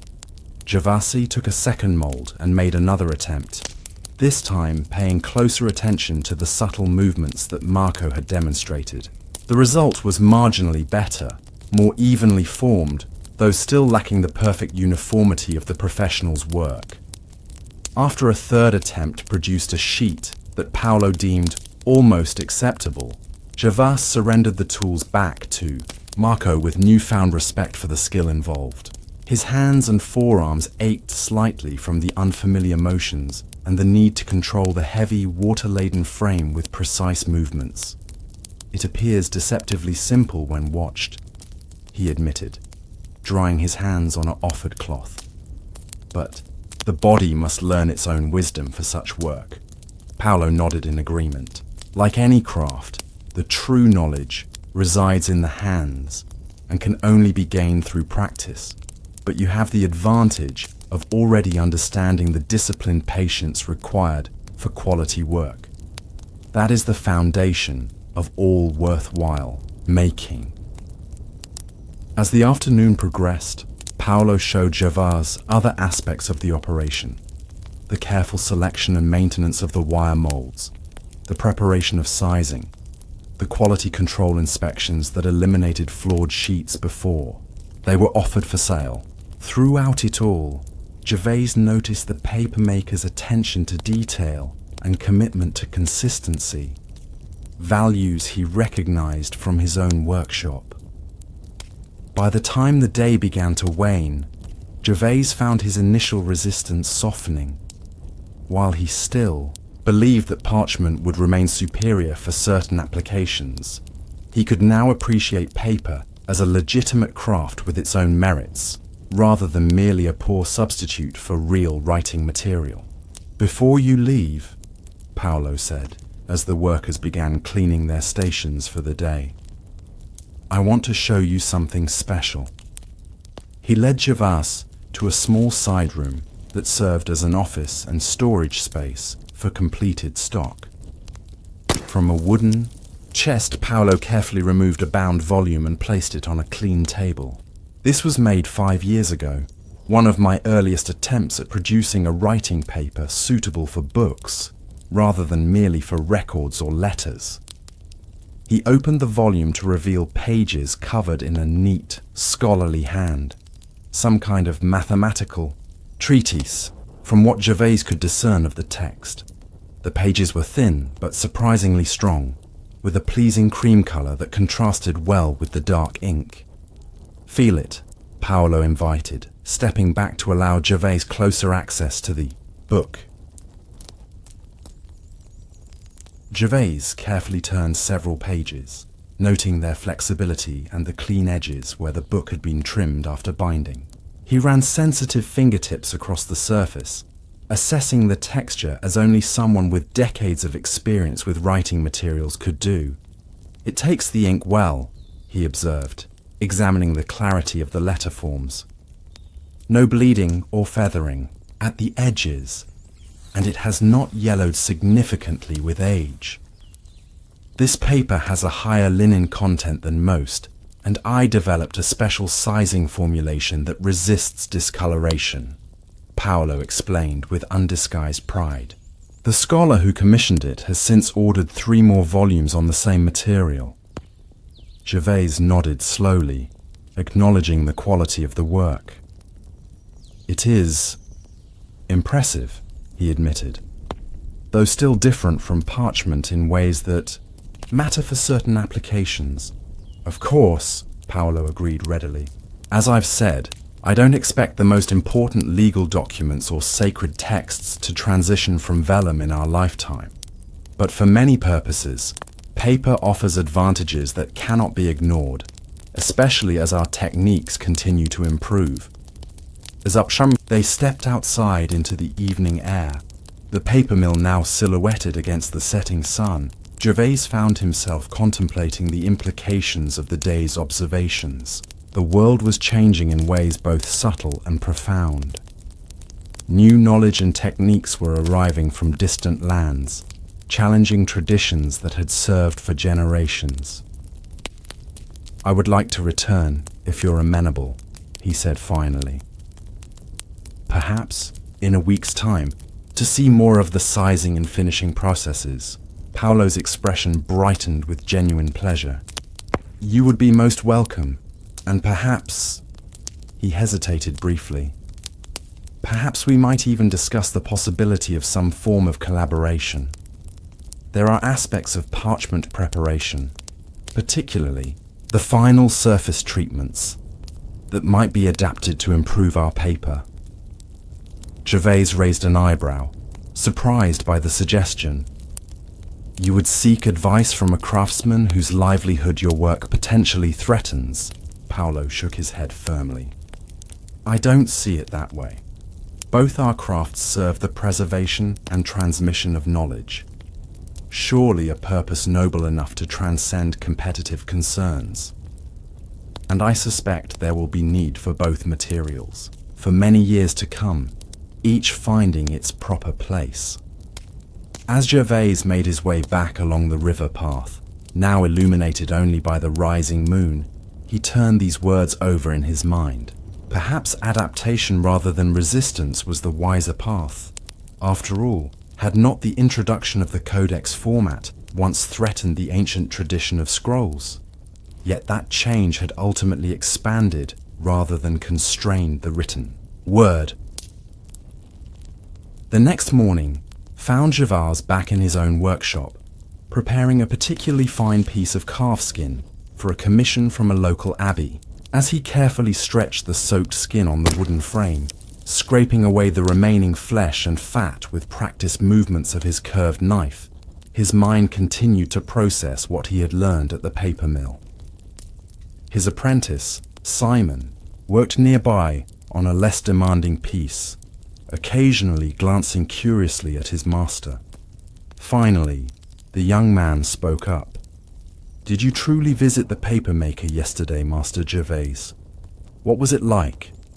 Gervais continued his scraping for several moments before answering, considering how to express his evolving thoughts. "It was instructive," he said finally. "Their methods are entirely different from ours, yet they strive for similar qualities in the final product: evenness, strength, a receptive surface for ink, and they face their own unique challenges." Simon looked surprised by this relatively positive assessment. He had grown accustomed to his master's dismissive comments about mere paper whenever customers inquired about the less expensive alternative to vellum. "Do you think paper will replace parchment then?" the apprentice asked, voicing the concern that many in their trade had been quietly harboring. Gervais paused in his work, resting his hands on the frame as he gave the question its due consideration. "Not entirely, no. There are qualities of parchment that paper cannot match: its durability, its resistance to tearing, the particular way it receives and holds ink. For the most important documents, the most valuable books, parchment will remain the superior choice." He resumed his scraping, carefully removing another layer of tissue from the skin. "But I do believe paper will find increasing use for many purposes. Its lower cost alone ensures that." And perhaps he hesitated, considering whether to voice the thought that had been forming since his visit to the mill. Perhaps there is room for both crafts to exist side by side, even to learn from one another.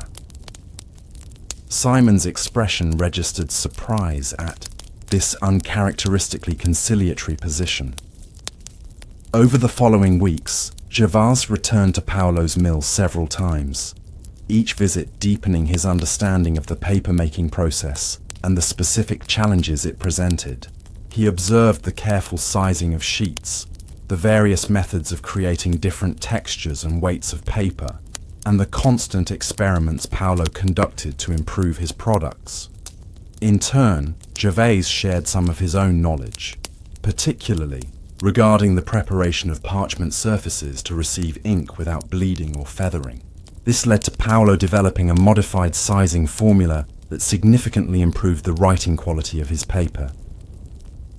Their conversations often extended beyond technical matters to broader reflections on the nature of craft and its place in the changing world. Both men were keenly aware that they lived in an age of transition, where ancient methods existed alongside emerging innovations.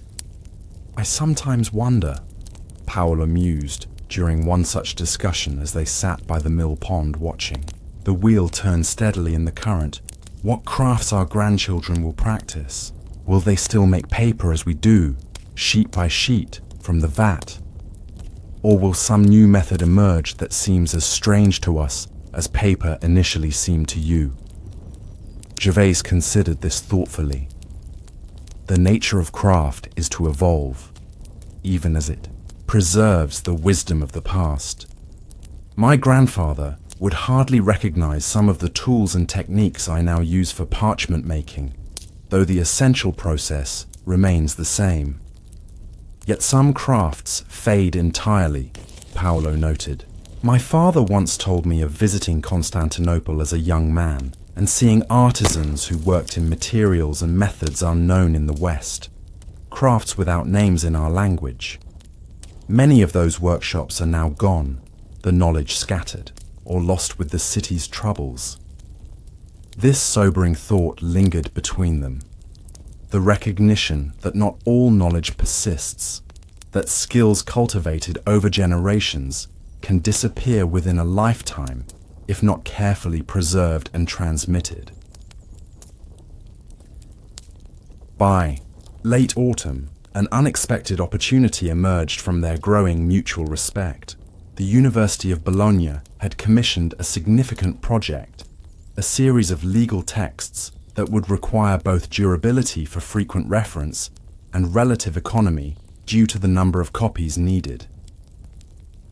Paolo approached Gervais with a novel proposal, a hybrid book with outer pages and key sections made from parchment for durability, while the majority of the text would be on paper to reduce the overall cost. The binding would be structured to accommodate the different properties of the two materials, preventing the typical warping that occurred when they were combined without proper consideration.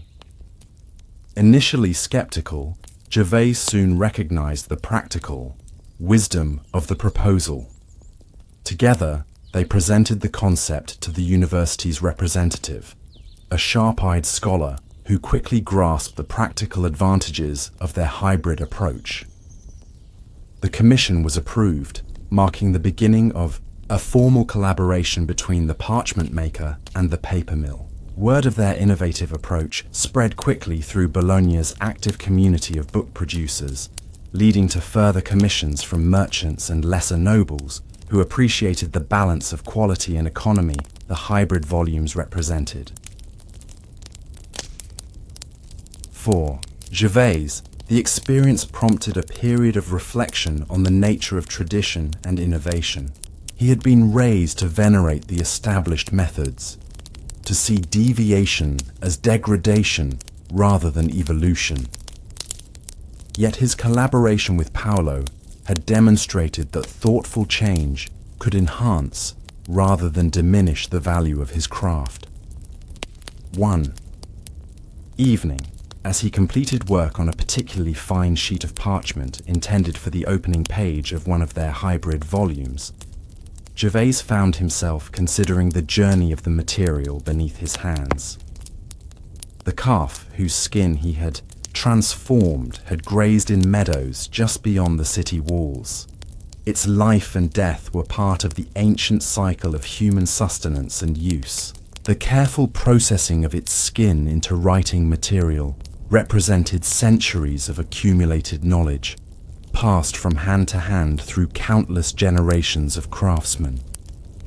Yet the text this parchment would soon bear might well be discussing ideas from distant lands, concepts unknown to his ancestors, copied perhaps from books that had travelled along trade routes unimaginable to those who had first developed the craft of parchment making.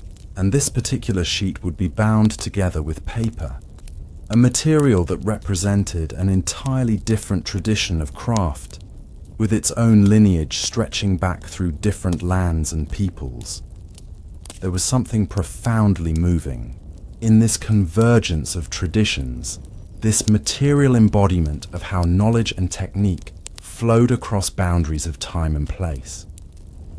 The book he was helping to create was not merely a container for text, but a physical testament to the cumulative and collaborative nature of human craft.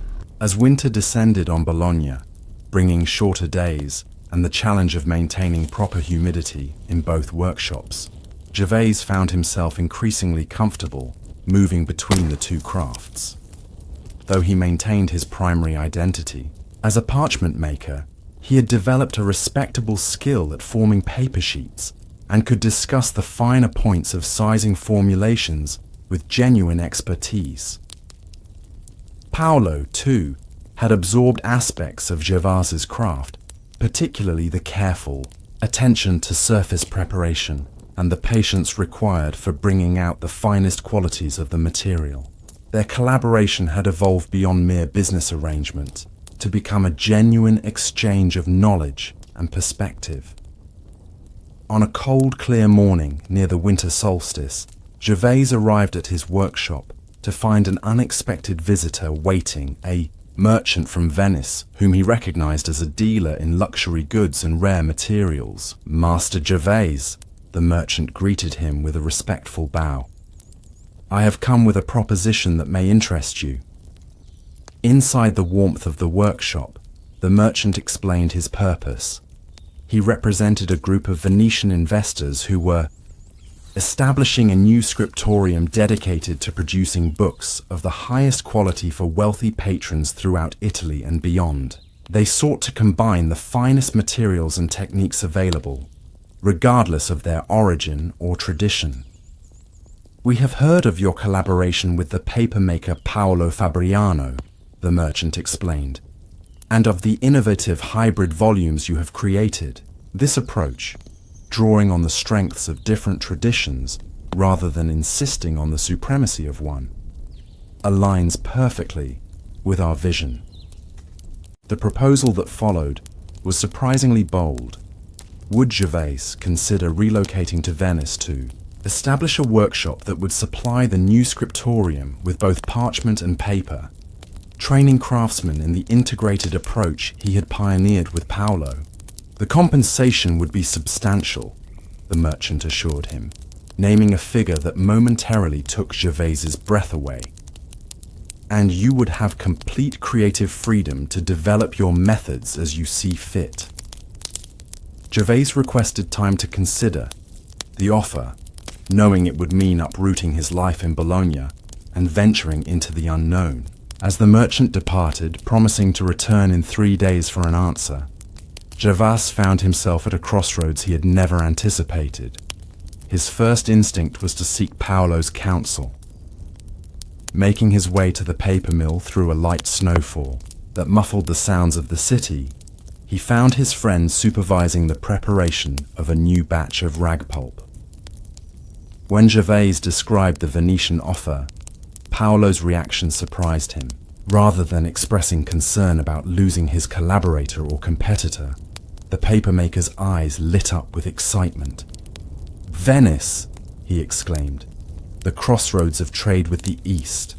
Think of the materials you might encounter there, the techniques, from Constantinople and beyond, that might find their way to your workshop, and the patrons. Venice's merchants and nobles have wealth that makes our local commissioners seem like paupers." Gervais had expected a more ambivalent response. "You wouldn't consider it a betrayal of our partnership?" Paolo laughed, genuinely, amused by the suggestion. "My friend, our collaboration has never been exclusive or confining. We have each grown through the exchange, and now you have an opportunity to carry that growth further. Besides," he added with a knowing smile, "who says our partnership must end? Perhaps there will be occasions for a Venetian commission to benefit from Bologna's finest paper." Over the next 2 days, Gervais weighed the decision carefully, consulting also with his apprentice Simon, who eagerly supported the move, hoping to accompany his master to the famous maritime republic, and with the abbot of a local monastery, who had long been both customer and spiritual advisor. The abbot offered a perspective that particularly resonated with Gervais's evolving understanding of his craft. "The knowledge you carry is not meant to remain static or confined. If God has blessed you with insight into how these different traditions might complement each other, perhaps he intends you to share that wisdom more broadly." When the Venetian merchant returned for his answer, Gervais was prepared. He would accept the offer with certain conditions. His apprentice must accompany him. He would require specific equipment and materials, and he would need the freedom to maintain connections with Bologna, particularly with Paolo's paper mill. The merchant readily agreed to these terms, clearly pleased to have secured the craftsman's commitment. Arrangements were made for Gervais to complete his current commissions before departing for Venice in the early spring.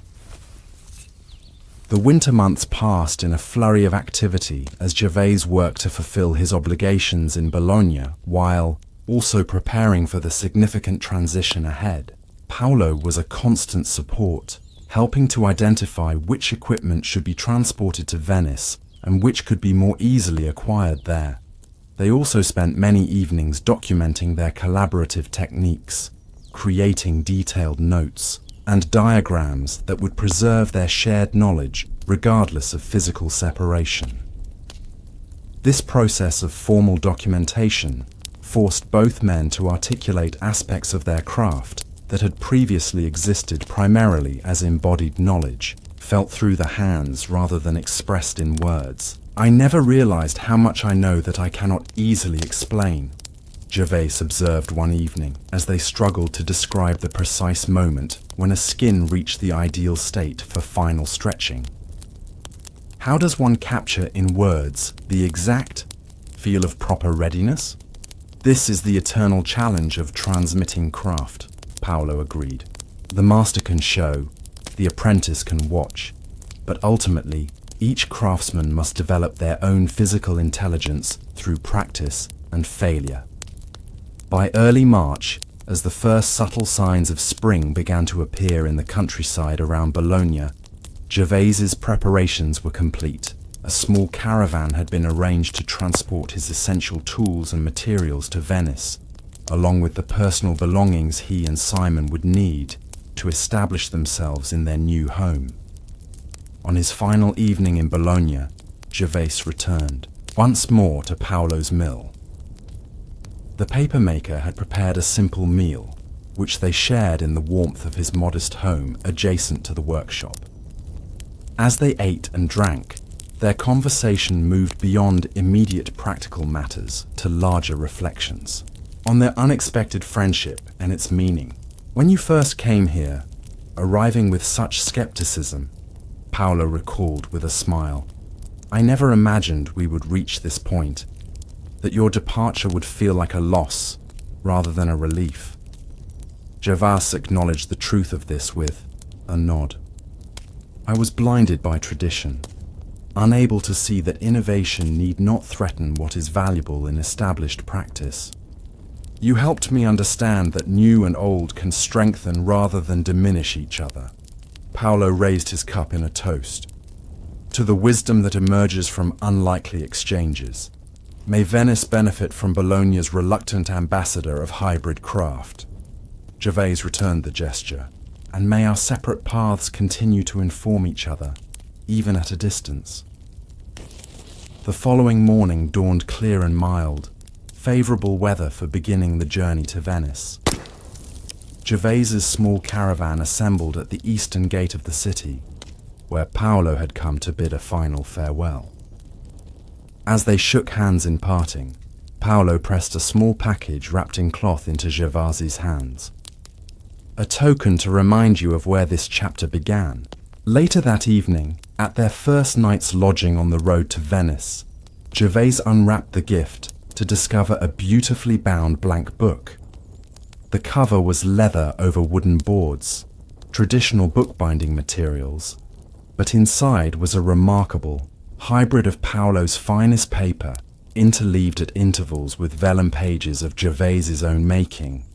A note on the first page read simply, "For recording the next chapter of craft's evolution, may your hands find new wisdom in Venice." Gervais ran his fingers over the alternating surfaces of paper and parchment, feeling the distinct character of each material and the unique way they had been brought into harmony by careful binding.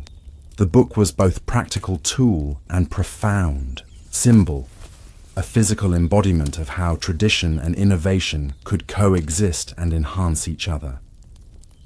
As he carefully rewrapped the precious volume and prepared for sleep, Gervais reflected on the unexpected journey that had brought him to this moment. From resistant traditionalist to ambassador of hybrid craft, from isolated practitioner to collaborative innovator, the transformation had occurred so gradually that he had scarcely noticed it happening.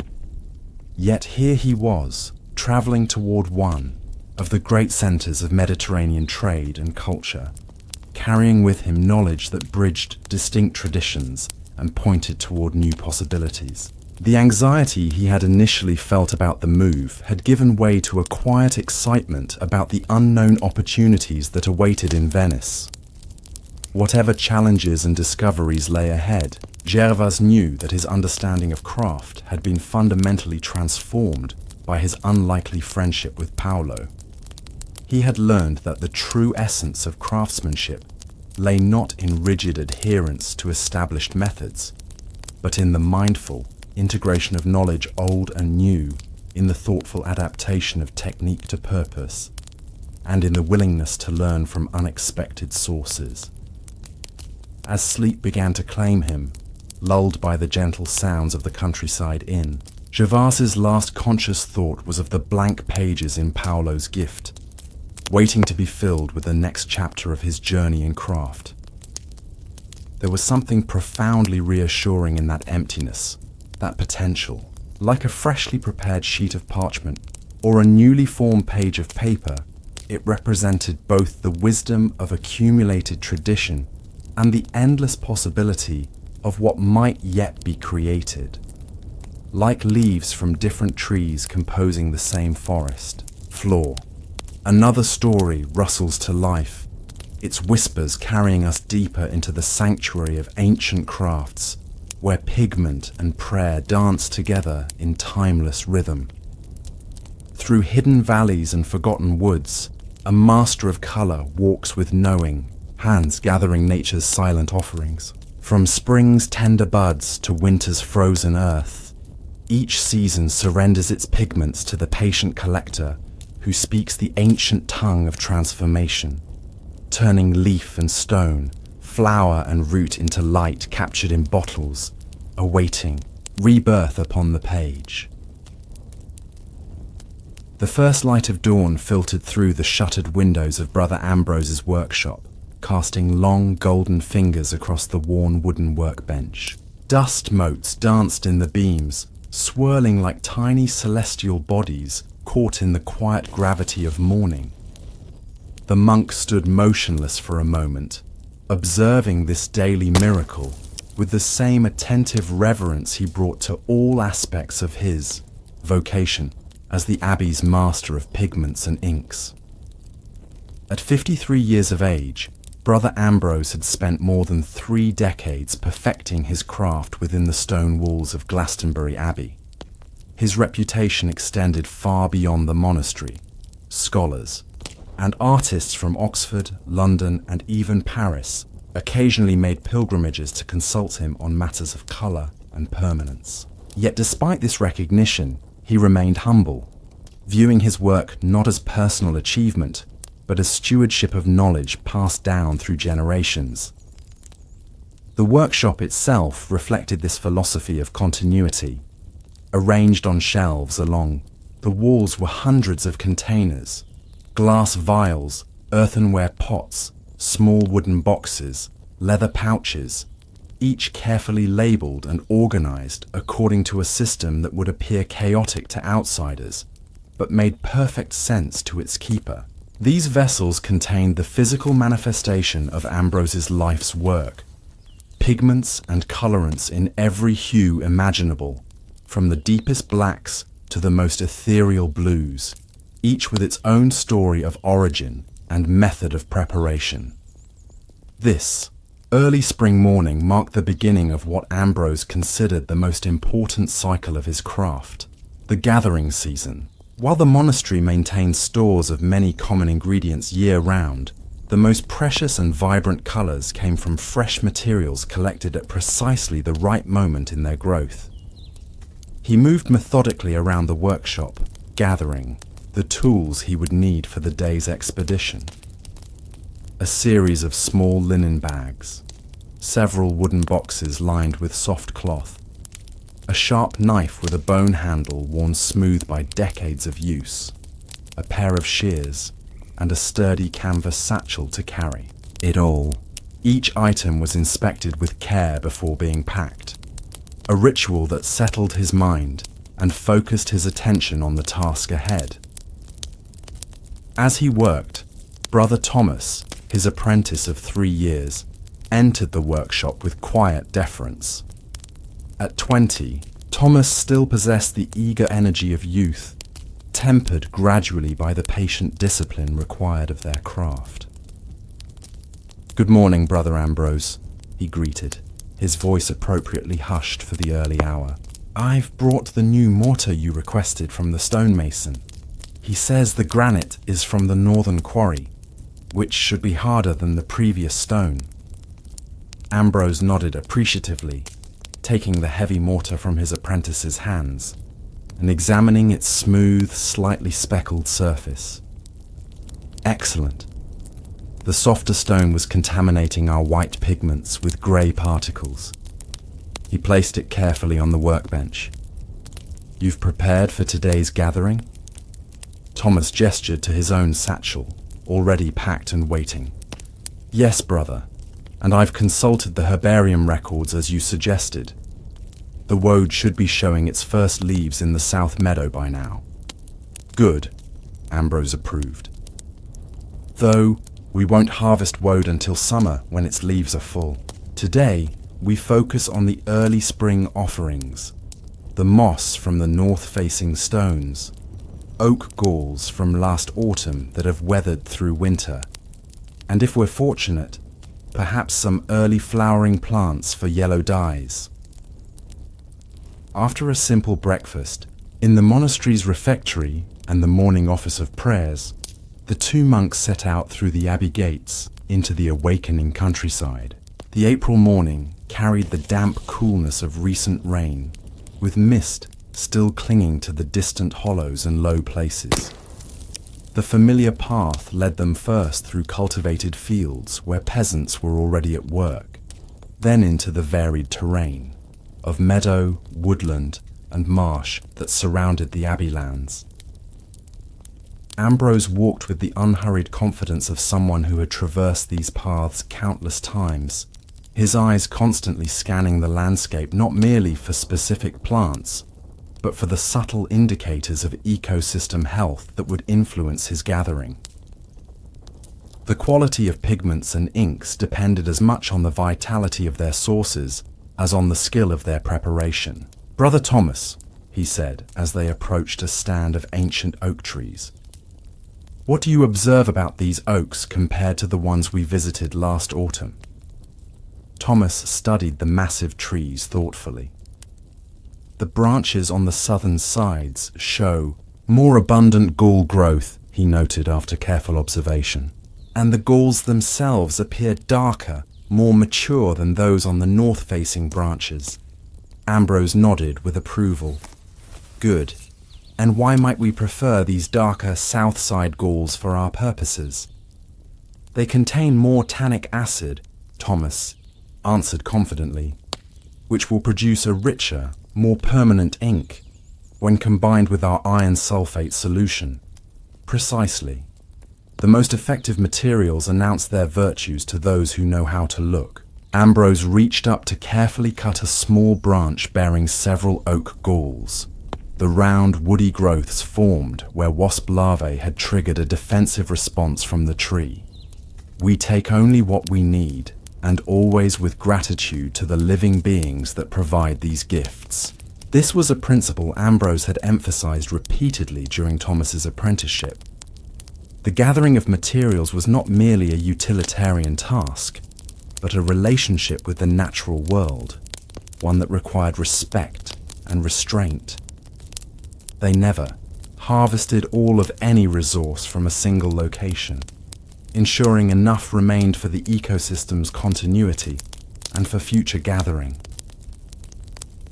As the morning progressed, their satchels gradually filled with carefully selected treasures. Oak galls for black ink, lichen scraped gently from north-facing stones for producing purples and reds, early spring flowers that would yield pale yellows, and various barks, roots and minerals, each wrapped separately in cloth or stored in appropriate containers to preserve their properties. Near midday, they paused by a small stream to rest and refresh themselves with water and the simple bread and cheese they had brought from the monastery kitchen. Sitting on a fallen log, Ambrose surveyed their morning's collection with quiet satisfaction. "We've done well," he remarked, carefully repacking a cloth bundle containing a particularly vibrant orange lichen. The winter was kind to the oak grove. "The galls are exceptional this year. Our black ink will be of superior quality." Thomas nodded in agreement, though his attention had wandered to a patch of unusual-looking plants growing near the water's edge. "Brother Ambrose," he called, "are these the watercress plants you mentioned last autumn? The ones that can produce a green dye when properly treated?" Ambrose joined his apprentice by the stream bank, kneeling despite his aging joints to examine. the low-growing plants with their small, rounded leaves. Yes, good eye, Thomas.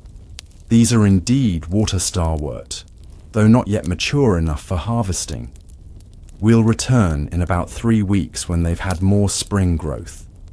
He gently touched one of the delicate stems. The green they yield is not the most permanent, but it has a particular luminosity that works wonderfully for initial letters in manuscripts about the natural world. As they continued their journey through the afternoon, Ambrose shared stories of each plant and mineral they gathered, not just their properties for pigment making, but their places in monastic medicine, in local folklore, and sometimes in his own personal history. A certain red clay reminded him of his childhood village. A particular flowering plant had been a favourite of the previous abbot, who had encouraged Ambrose's early interest in colours. Every material carries its own story, he explained, as they carefully dug small nodules of yellow ochre from an exposed bank of clay. When we transform these substances into pigments for illuminating sacred texts, we aren't merely adding decoration, we're incorporating these stories into the greater narrative of Scripture. The very earth joins in praising its creator. By late afternoon, their satchels were full, and they began the return journey to the abbey. The sun had emerged fully now, warming the spring air and bringing out the first butterflies of the season, which flitted between early blooms in the meadows they traversed. Tomorrow, we begin processing what we've gathered, Ambrose told Thomas as the abbey's bell tower came into view, signalling the approach of the evening prayer service.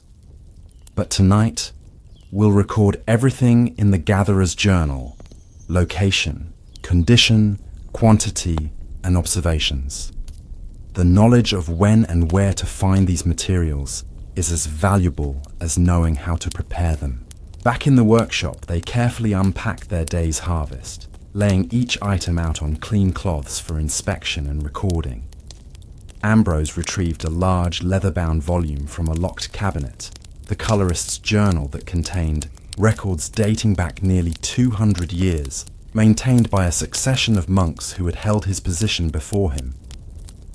As Thomas organized the collected materials, Ambrose sat at his desk and began the meticulous process of documentation, his practiced hand-forming neat script on the parchment pages. For each item, he noted the date, location, growing conditions, quantity gathered, and any unusual observations that might inform future gathering or processing. "Brother Thomas," he called, "how would you describe the condition of the oak galls compared to last year's gathering?" Thomas considered thoughtfully before answering. "They appear more dense and have fewer exit holes from wasps. The interior is darker, almost black at the center, rather than the brown we typically see." Ambrose nodded, adding this observation to his notes. "Good. These characteristics suggest higher tannin content, which should produce a particularly rich ink." He continued writing, adding his own assessment. "Weather patterns this past winter, consistently cold without the usual January thaw, may have contributed to the exceptional quality of this year's galls. Worth monitoring similar weather patterns in future years for correlation." The bell for Vespers interrupted their work, calling all monks to evening prayer.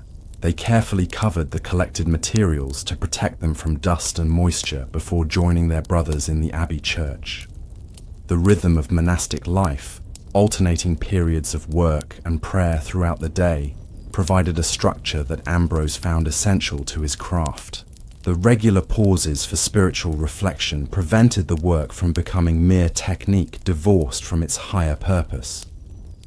After the evening meal eaten in silence while one of the brothers read aloud from the works of St. Augustine, Ambrose and Thomas returned briefly to the workshop to complete their documentation, before the day ended with Compline, the final prayer service before the great silence that would last until morning.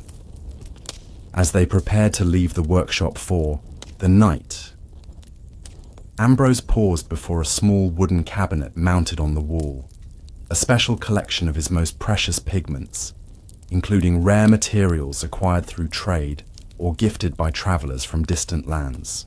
He opened it reverently to reveal small glass vials containing powders of extraordinary colors, genuine ultramarine blue made from lapis lazuli, brilliant vermilion, and a particularly luminous shell gold that caught the light of their single candle. "Everything we gathered today," he told Thomas quietly, "every process we undertake, every skill we refine, all serve the ultimate purpose of bringing beauty to sacred texts. Through our craft, we help make the divine word not merely readable, but radiant." He carefully closed the cabinet. "Remember this purpose, especially during the tedious hours of grinding and processing that await us tomorrow." The following morning, after the office of Prime and a simple breakfast, work began. In earnest, the workshop had been arranged the previous evening for the varied processing tasks ahead, each type of material requiring its own particular treatment to extract and preserve its colorant properties. Ambrose assigned Thomas to begin with the oak galls, which would form the foundation of their most important product, the iron gall ink used for most manuscript writing in the monastery. The process was lengthy but straightforward, beginning with crushing the galls in the new granite mortar. "Remember," Ambrose instructed, as Thomas selected galls for processing, "crush them thoroughly, but not violently. We want to break open the structure to release the tannic acid, not generate heat through excessive force that might affect the compounds." While Thomas worked on the galls, Ambrose began the more delicate task of preparing the lichens collected from forest stones.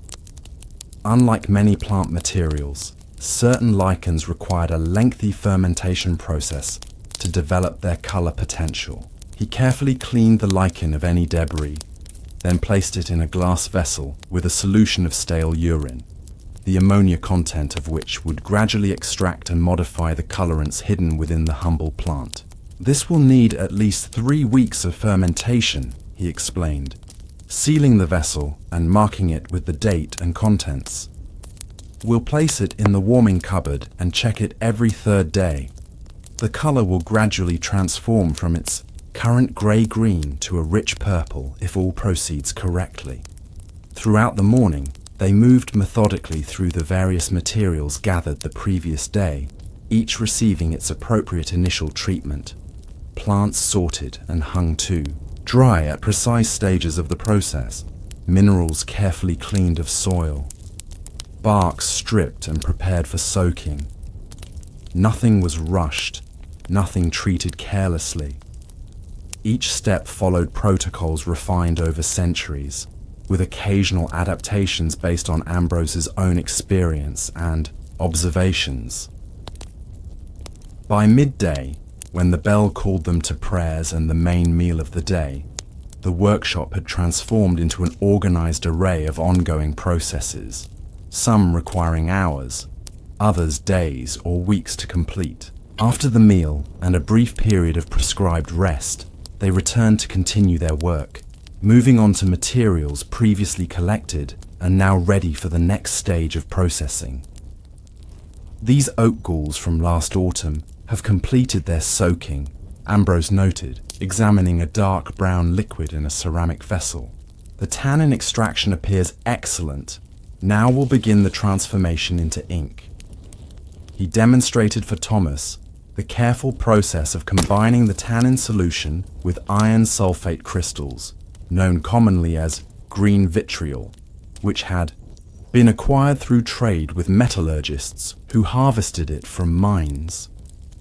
As the two solutions met, a chemical reaction occurred, gradually darkening the mixture from brown to deep black. "Observe closely," Ambrose instructed, stirring the solution with a wooden rod. "The transformation isn't immediate but develops over hours. This is why patience is the colorist's primary virtue. We must allow each material to express its nature in its own time." To this basic mixture, he added a small amount of gum arabic, a binding agent derived from acacia trees that would give the ink proper viscosity for writing and help it adhere to parchment. The proportions were crucial. Too much gum would make the ink thick and difficult to use. Too little would cause it to spread and bleed into the writing surface. The recipe for this ink is recorded precisely in our manuals, Ambrose noted, and yet each batch requires judgment and adjustment. The moisture content of the galls, the strength of the vitriol, the quality of the gum, all these vary slightly each time. A true master of our craft works not just from recorded knowledge, but from cultivated instinct. As the afternoon progressed, they moved to processing mineral pigments, a physically demanding task that required hours of grinding to achieve the necessary fineness of particle. Ambrose demonstrated the proper technique with a small amount of malachite, a green copper mineral acquired through trade with merchants from the German lands. Always begin with gentle crushing to break the larger pieces, he instructed, using a heavy iron pestle to carefully reduce the green stones to smaller fragments. Then transfer to the slab for grinding with the muller. He moved the crushed material to a smooth stone surface and began working it with a round stone tool, adding small amounts of water to create a paste. The circular grinding motion appeared simple, but required precise pressure and consistent movement to achieve uniform results. Too much pressure creates heat that can alter the color, he explained as he worked. Too little leaves larger particles that will create an uneven wash when applied. Listen to the sound. A good grinding has a particular whisper when the consistency is correct. Thomas took over the grinding process, while Ambrose moved to check on various preparations already underway from previous days' work. The physical labor was demanding, and after an hour, Thomas's arm began to ache noticeably. "Brother Ambrose," he said hesitantly, pausing to flex his strained muscles, "is there truly no faster method for this grinding? Surely in all the years this craft has existed, someone has found a more efficient approach." Ambrose smiled gently, understanding the young man's fatigue.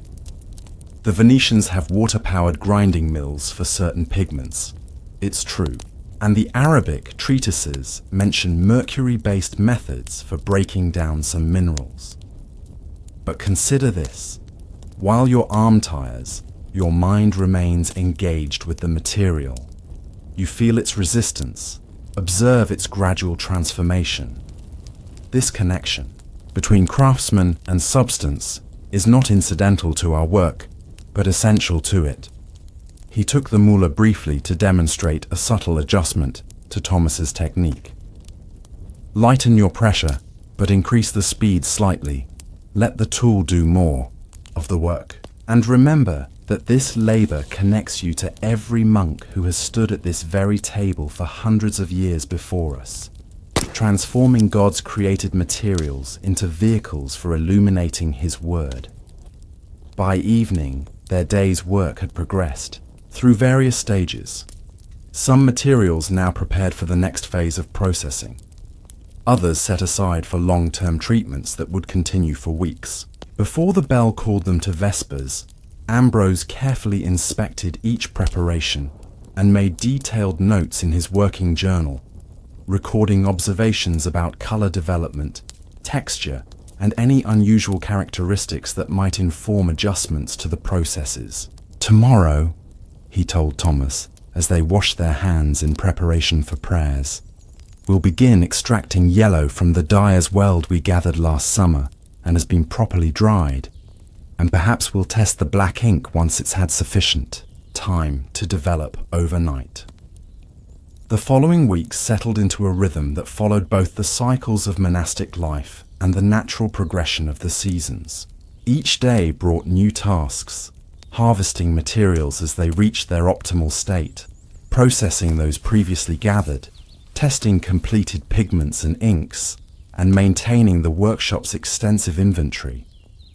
As spring advanced towards summer, the range of available plant materials expanded dramatically. One warm June morning found Ambrose and Thomas in a sheltered valley several miles from the abbey, carefully harvesting woad leaves for blue dye, a complex process that represented one of the most challenging but rewarding aspects of the colorist's craft.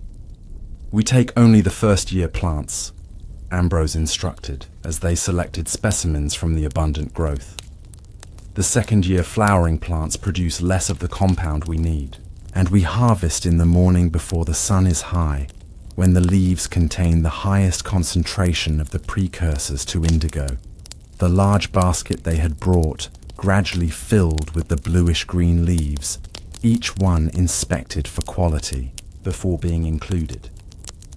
Unlike many of their gathering expeditions, this one required immediate processing. The woad leaves would begin to degrade within hours of harvesting. "The mystery of blue," Ambrose remarked as they made their way back to the abbey at a brisker pace than usual, "is that it hides within these green leaves as a colorless compound. Only through our intervention, breaking down the leaves, creating the proper conditions for fermentation, and then exposing the solution to air, does the blue reveal itself. It is like a parable of faith, wouldn't you say? The unseen becoming, visible through patient cultivation."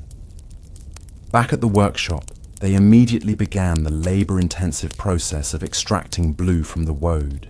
The leaves were first crushed to release their juices, then steeped in precisely heated water, not boiling, which would destroy the delicate compounds, but hot enough to accelerate extraction. The resulting green liquid gave no hint of the blue it would eventually yield. Over the following hours, Ambrose carefully monitored the solution as it fermented, periodically testing small amounts by exposing them to air and watching for the characteristic shift from yellowish-green to blue.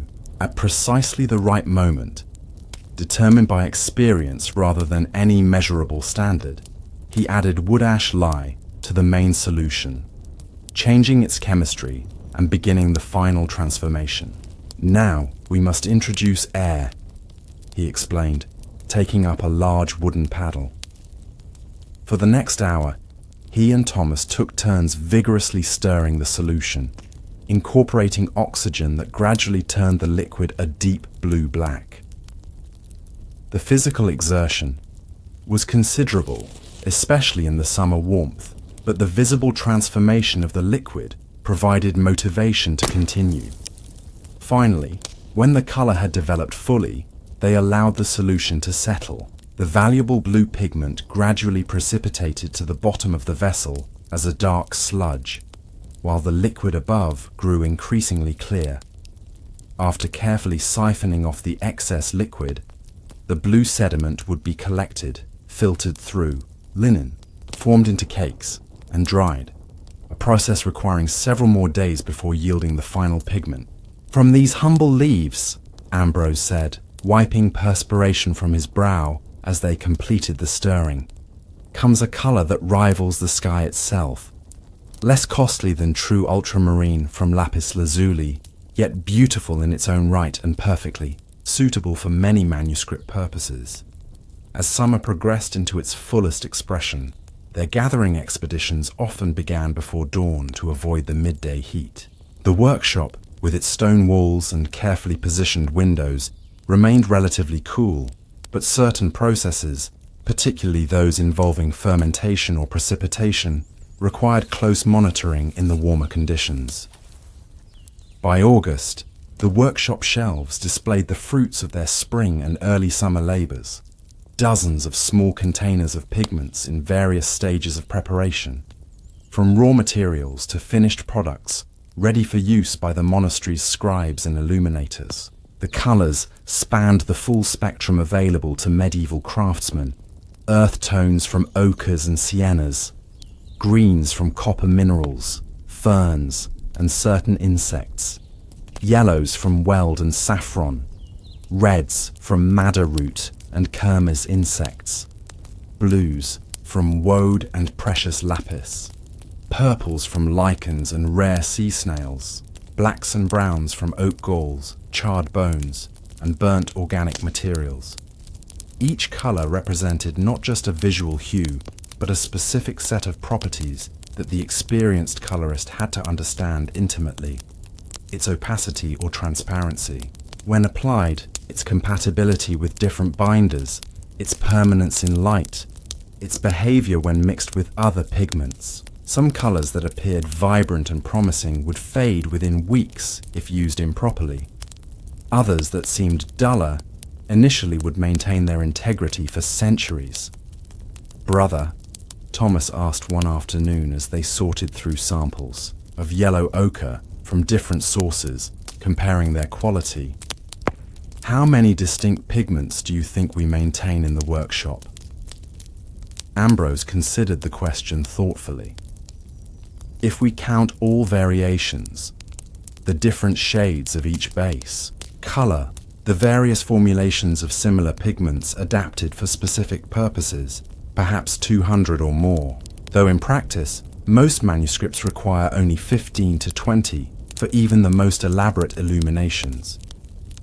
And you keep all their properties in your memory, their preparation methods, their compatibilities, their proper applications?" The older monk smiled at his apprentice's slightly overwhelmed expression. "Not entirely in memory. That's why we maintain our records and formulation books. But yes, over decades, one develops an intimate knowledge of these materials that goes beyond what can be written down. You begin to sense how a pigment will behave almost before you use it, recognizing subtle qualities in its texture or scent that indicate its condition." He picked up a small amount of vermilion on a bone spatula, examining its brilliant red hue. This knowledge comes gradually, not all at once. Focus first on understanding the basic pigments thoroughly. Good versions of black, white, red, blue, green, and yellow. Master those, and the variations and combinations will follow naturally in time. As summer began to wane and the first hints of autumn appeared in occasional cool mornings and subtle changes in foliage, the nature of their work shifted accordingly. Gathering expeditions now focused on different materials, certain berries that ripened in late summer, fungi that appeared briefly in woodland areas, and plants that developed their highest colour potential just before their fall dormancy. 1 clear September morning found them in the abbey orchard, carefully collecting galls from oak trees that had been intentionally cultivated for this purpose. Unlike the wild oak galls gathered in spring, these had been actively managed throughout. The summer, selected trees had been inoculated with wasp eggs in specific locations to produce particularly large tannin-rich galls. The monastery has maintained this practice for over a century, Ambrose explained, as they carefully harvested the woody growths. Each generation of monks selecting the most promising trees for gall production, ensuring a reliable supply for our most essential ink. The managed approach yielded galls of exceptional quality and consistency, a necessity for the production of the thousands of pages of text created in the monastery's scriptorium each year. While many other pigments and colorants were used primarily for illumination and decoration, the iron gall ink made from these oak growths formed the foundation of all their manuscript work. "Consider," Ambrose said as they filled their baskets with the carefully selected specimens, "how many elements of creation come together in even our most basic writing material. The oak tree provides its response to the wasp's intrusion in these galls. Iron, formed in the hearts of stars before Earth existed, we extract from the ground and transform through fire into vitriol. Gum from acacia trees growing in distant lands binds it all together. Water dissolves and carries these elements. human hands process and combine them according to knowledge passed down through countless generations. He held up a particularly fine gall, examining its perfect form, and the result allows us to record thoughts, prayers, knowledge and stories that may endure for 1,000 years or more. Is this not a kind of miracle? Not the dramatic sort that parts seas or raises the dead, but the quiet, persistent miracle of creation's gifts being transformed through human craft into vessels for preserving wisdom. Thomas nodded thoughtfully, seeing in this new light the humble materials they worked with daily. I never considered that our inks and pigments have such a story behind them. When I first came to the workshop, I thought only of the colours themselves, not their origins or meaning. That is natural, Ambrose assured him. We begin with the visible and gradually come to understand the invisible principles and connections. This is the true depth of any craft, not merely knowing how to produce effects, but understanding the nature of the materials and processes in their fullest context. As autumn advanced, bringing shorter days and the first frosts, the workshop, activities increasingly focused on processing and refining the materials gathered throughout the growing season. The shelves were now well stocked with raw materials that would need to be transformed into usable pigments and inks to supply the monastery's needs through the winter months when fresh gathering was limited. On a particularly cold October morning, with frost etching delicate patterns on the workshop windows, Ambrose introduced Thomas to one of the most demanding aspects of their craft, the preparation of a red lake pigment from madder root. The process required not just technical skill, but extraordinary patience, as the color developed through a complex series of extractions, precipitations, and refinements. We begin with the roots harvested last autumn, Ambrose explained, retrieving a cloth bag of dried reddish-brown roots from storage. The color compounds developed during at least 1 year of proper drying, becoming more concentrated and stable. The roots were first ground to increase their surface area, then steeped in a carefully prepared solution of alum and potash. Unlike many simple dye processes, the creation of a lake pigment involved chemically binding the colorant to a mineral base that would make it suitable for painting, rather than merely staining. Observe the liquid carefully as it heats, Ambrose instructed, as they warmed the mixture over a small charcoal brazier, maintaining a precise temperature below boiling. We're not merely extracting color, but preparing it for transformation. After several hours of controlled heating and periodic stirring, the solution had turned a deep crimson.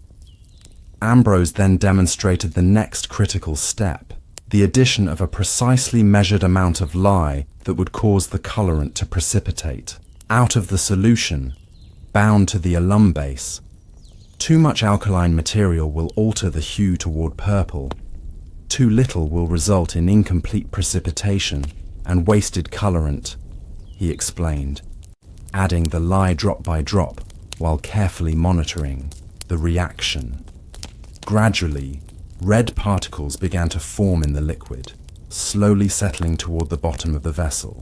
The process would continue overnight, requiring periodic gentle stirring to ensure even development without disrupting the delicate precipitation. Tomorrow we will filter this through linen, wash the collected pigment to remove impurities, and then begin the drying process, Ambrose told Thomas. From these roots to a finished pigment requires nearly 2 weeks of active processing, and that follows a year or more of proper root cultivation and drying. The young apprentice looked somewhat daunted by the complexity and duration of the process. How do the commercial pigment sellers manage such time-consuming preparations? Surely they must have faster methods. Ambrose's expression grew serious. Some do indeed take shortcuts, using inferior materials, rushing critical stages, adulterating expensive colors with cheaper substitutes. This is why monastery-produced pigments are still valued by those who understand quality. We work not for profit, but for the glory of God, and each color we create must be worthy of illuminating sacred texts. He checked the temperature of the madder preparation once more before adjusting the charcoal beneath it. Remember, Thomas, that patience is not merely a virtue, but a technical necessity in our craft. Nature's processes cannot always be hurried, without consequence. As winter approached, bringing with it shorter days and longer nights, the workshop's rhythm adjusted accordingly. More time was spent processing materials already gathered than in collecting new ones, though certain winter-specific ingredients still required expedition, particularly certain fungi that appeared only after the first hard frosts and minerals that became more accessible when vegetation died back. The week before, Advent found Ambrose leading Thomas on a rare overnight journey to a particular cliff face some 10 miles from the abbey, where a specific type of yellow ochre could be found. This material, prized for its particularly warm golden tone and excellent working properties, was one of the few pigments that actually benefited from winter harvesting. The freeze and thaw cycles of late autumn help separate the ochre from the surrounding stone, Ambrose explained, as they carefully collected the exposed veins of yellow mineral. And the reduced moisture in the winter air means the raw material requires less drying before processing. They worked methodically through the morning, filling their collection bags with selected pieces of the mineral deposit, each examined for purity and color quality before being included. By midday, they had gathered enough to supply the monastery's needs for a full year, approximately 10 pounds of the raw material that would eventually yield about 2 pounds of refined pigment after processing. Their return journey to the abbey took them through a small village where they had arranged lodging for the night at the home of a lay brother's family. The humble cottage offered simple but welcome warmth and shelter from the increasing cold. As they shared an evening meal with their hosts, the family's children watched the monks with undisguised curiosity, particularly their stained hands that bore the marks of their unusual profession. The youngest child, a girl of perhaps 6 years, finally gathered the courage to ask a question that had clearly been on her mind. "Do you make the colours for heaven?" she asked Ambrose earnestly, pointing to his blue-stained fingertips. The old monk smiled gently at the child's innocent query. "Not for heaven itself," he replied. "For heaven has colours more beautiful than any we could create. But we make colours to help people imagine heaven's beauty when they see the holy books." This seemed to satisfy the girl, who nodded solemnly before returning her attention to her bowl of stew. Her father, however, had a more practical question. "It true, brother," he asked hesitantly, "that some of your colours cost more than gold? I've heard tales of blue stones from beyond the Holy Land that are worth more than their weight in precious metal." "Lapis lazuli," Ambrose confirmed, "from the mountains of Afghanistan. And yes, the finest quality stones command extraordinary prices, not merely for their rarity, but for the particular quality of blue they yield when properly processed. Our abbey is fortunate to receive a small amount each year through our connections with Venetian traders." He reached into his travelling pouch and withdrew a tiny vial containing a small amount of ultramarine blue pigment, a precious sample he had brought specifically to show the master illuminator of a nearby priory whom they had planned to visit the following day. He placed it carefully on the rough wooden table, where it caught the firelight and seemed to glow with internal radiance. "This," he said quietly, "represents months of work, first in mining and transporting the stone across thousands of miles, then in the painstaking extraction of the pure blue from its mineral matrix. The process requires not just grinding, but a complex separation involving wax, resins, and lye to isolate the true color from the surrounding stone. The family leaned forward to marvel at the small container of brilliant blue powder, a color rarely seen in their daily lives except in the occasional glimpse of nobility's clothing or during infrequent visits to the abbey church with its painted decorations. The value of such materials, Ambrose continued, carefully returning the vial to his pouch, lies not merely in their beauty, but in their permanence. This blue will remain vibrant for centuries if properly prepared and used, carrying its visual message to generations yet unborn. The following morning, after thanking their hosts and leaving a blessing upon the household, the monks continued their journey back to the abbey, arriving just before Vespers. The ochre they had collected was carefully stored to begin the drying process before further processing would begin after Christmas. The weeks of Advent brought a shift in the workshop's activities, as Ambrose and Thomas focused on preparing specialized materials needed for the increased manuscript production that typically followed the Christmas celebration. Particularly important was the preparation of shell gold, a specialized form of the precious metal ground to an extremely fine powder mixed with honey and gum and stored in whelk shells for use in manuscript illumination. Gold never tarnishes or fades, Ambrose explained, as he demonstrated the process of grinding small pieces of gold leaf with honey on a specially reserved glass surface. It is the perfect symbol of divine light and the eternal nature of God's word. The delicate work required extraordinary precision and care. Gold in such thin sheets could easily be lost to the slightest breeze or inadvertent breath. Each motion of grinding needed to be controlled and deliberate, gradually reducing the metal to particles so fine they appeared almost as a liquid when properly bound with gum arabic. The honey prevents the gold from sticking to our grinding surface, Ambrose explained, and will be washed away before the final binding with gum. This technique has remained essentially unchanged for centuries, practiced from Constantinople to Canterbury. As Christmas approached, bringing the shortest days and longest nights of the year, the workshop took on a particular atmosphere of quiet industry. The scriptorium had requested special pigments for several important manuscripts that would be begun in the new year, including a luxurious psalter commissioned by a noble benefactor and a new lectionary for the abbey church itself.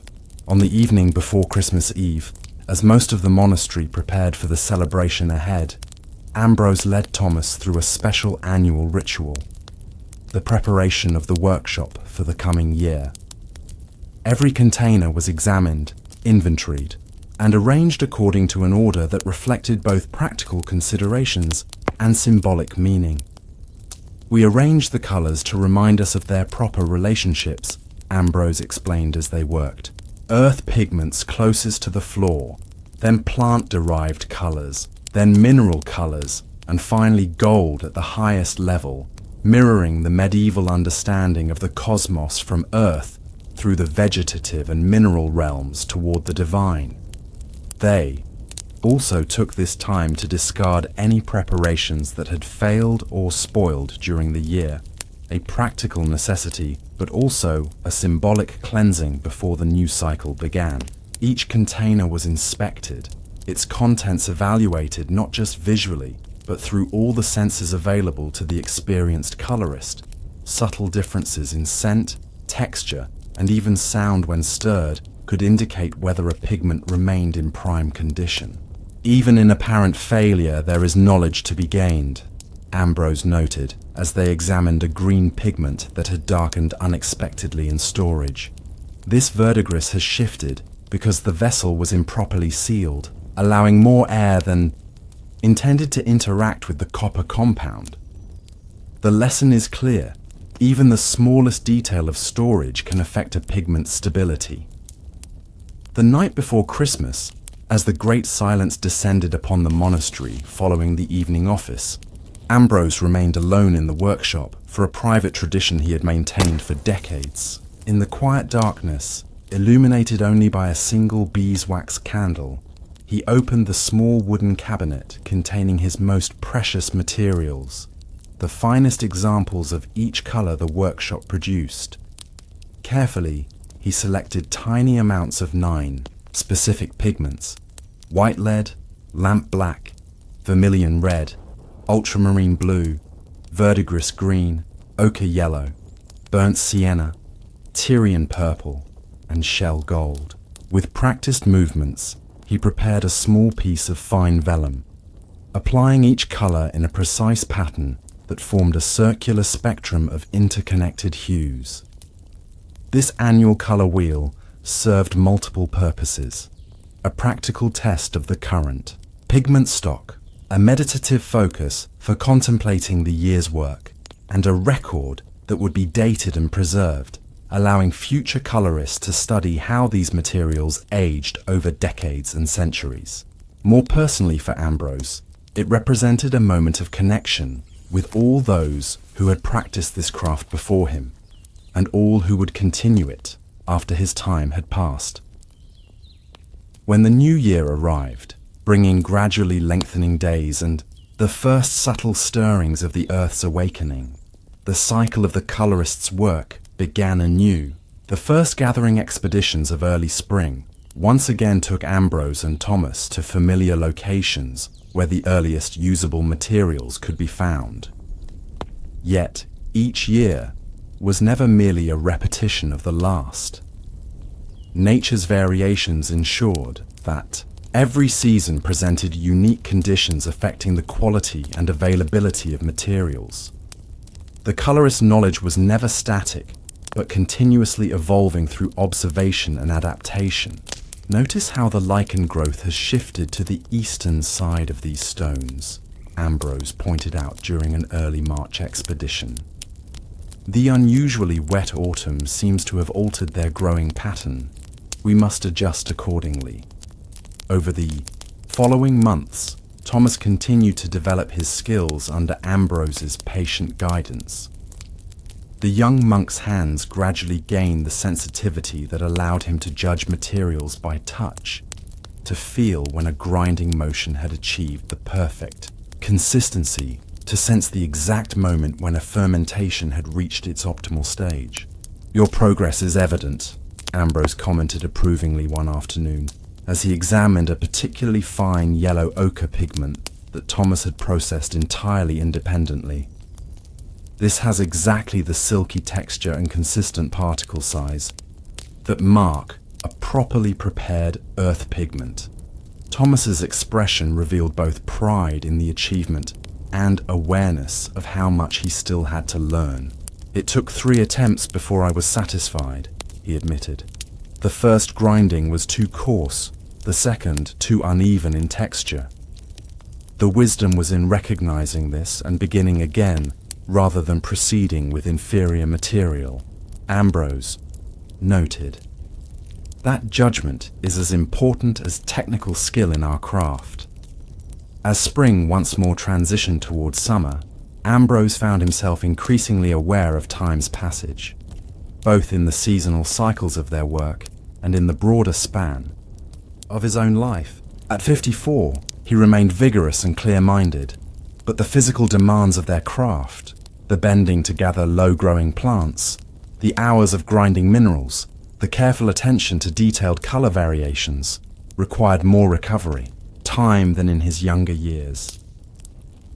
During a June gathering expedition, as they paused to rest beside a small stream where water mint grew in abundance, he shared some of these reflections with Thomas. "I have been keeper of the colors for nearly 25 years now," he said, watching the play of light on the moving water. "Before me was Brother Edmund, who taught me as I teach you, and before him, Brother William, whose formulation books we still consult. Our craft exists in this continuity, knowledge passed from hand to hand across generations." Thomas nodded, understanding the implicit message. "And someday, I may be the one to pass this knowledge to another." Indeed, Ambrose confirmed, though not for many years yet, God willing. But it is never too early to think as a teacher as well, as a student, to consider not just what you are learning, but how you would one day transmit that learning to others. He reached down to gather a few perfect specimens of the water mint, which would contribute to a particular green pigment used primarily for depicting foliage in manuscript borders. Each plant, each mineral, each process we work with has its own story, not just of technical properties, but of discovery, refinement, and transmission through time. When you learn to prepare ultramarine from lapis lazuli, you are connecting yourself to a tradition that stretches back to the ancient world and across continents. This perspective, seeing their daily work as part of a vast continuity of human craft and knowledge, gave additional meaning to even the most repetitive tasks. The grinding of a common earth pigment became not merely physical labor, but participation in an unbroken chain of practice, extending hundreds of years into the past, and, potentially, hundreds more into the future. As summer reached its fullest expression, with long days allowing extended gathering expeditions and optimal light for evaluating colors, Ambrose received notice of a rare opportunity. A Byzantine scholar monk who had fled Constantinople after its fall to Ottoman forces 20 years earlier was visiting a nearby cathedral city, bringing with him knowledge of Eastern pigment traditions previously unknown in Western Europe. With the abbot's blessing, Ambrose and Thomas undertook a journey of several days to meet with this visitor, carrying with them samples of their finest pigments to share and compare. The meeting took place in the guest quarters of the cathedral, where the elderly Byzantine monk had established a temporary workshop. Brother Nikephoros, Ambrose greeted him with a respectful bow. We are honored by the opportunity to learn from your tradition. The Eastern monk, his beard white, and his hands bearing the characteristic stains of a lifetime working with colors, returned the gesture with equal respect. Though he spoke Latin with a heavy accent, his knowledge of pigments provided a common language that transcended ordinary communication barriers. Over 3 days of intensive exchange, Nikephoros shared techniques for preparing and using colors that differed significantly from Western practices. Particularly valuable was his method for creating a remarkably stable green from copper compounds, a porche color halfway between verdigris and malachite in hue, but superior to both in its resistance to darkening over time. The secret lies in the precise aging of the copper plates in specially prepared vinegar infused with honey and certain herbs, he explained, demonstrating the preparation. The resulting compound must then be ground with a specific type of pine, resin that protects it from air even after application. In exchange, Ambrose shared his monastery's methods for preparing particularly luminous yellow and red colors from locally available materials. Techniques that Nikephoros noted had been lost in the Eastern tradition during recent turbulent decades. Knowledge is like these pigments we create, the Byzantine monk observed on their final day together. It can be lost through disruption, war, or simply the death of practitioners before transmission is complete.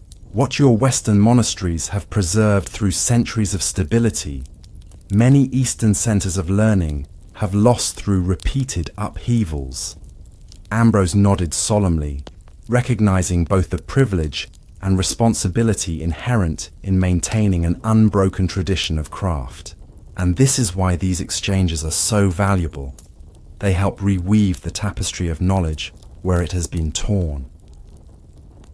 Upon returning to Glastonbury, Ambrose and Thomas immediately began experimenting with the techniques they had learned, carefully, documenting each step and result in their formulation books to preserve the knowledge for future generations. The Byzantine green, which they named Constantinopolitan verditer in their records, proved challenging to master, but eventually yielded results that justified the effort. This will be particularly valuable for the botanical illustrations. In the herbal manuscript, The infirmarian has requested, Ambrose noted as they examined a perfectly prepared sample of the new green pigment.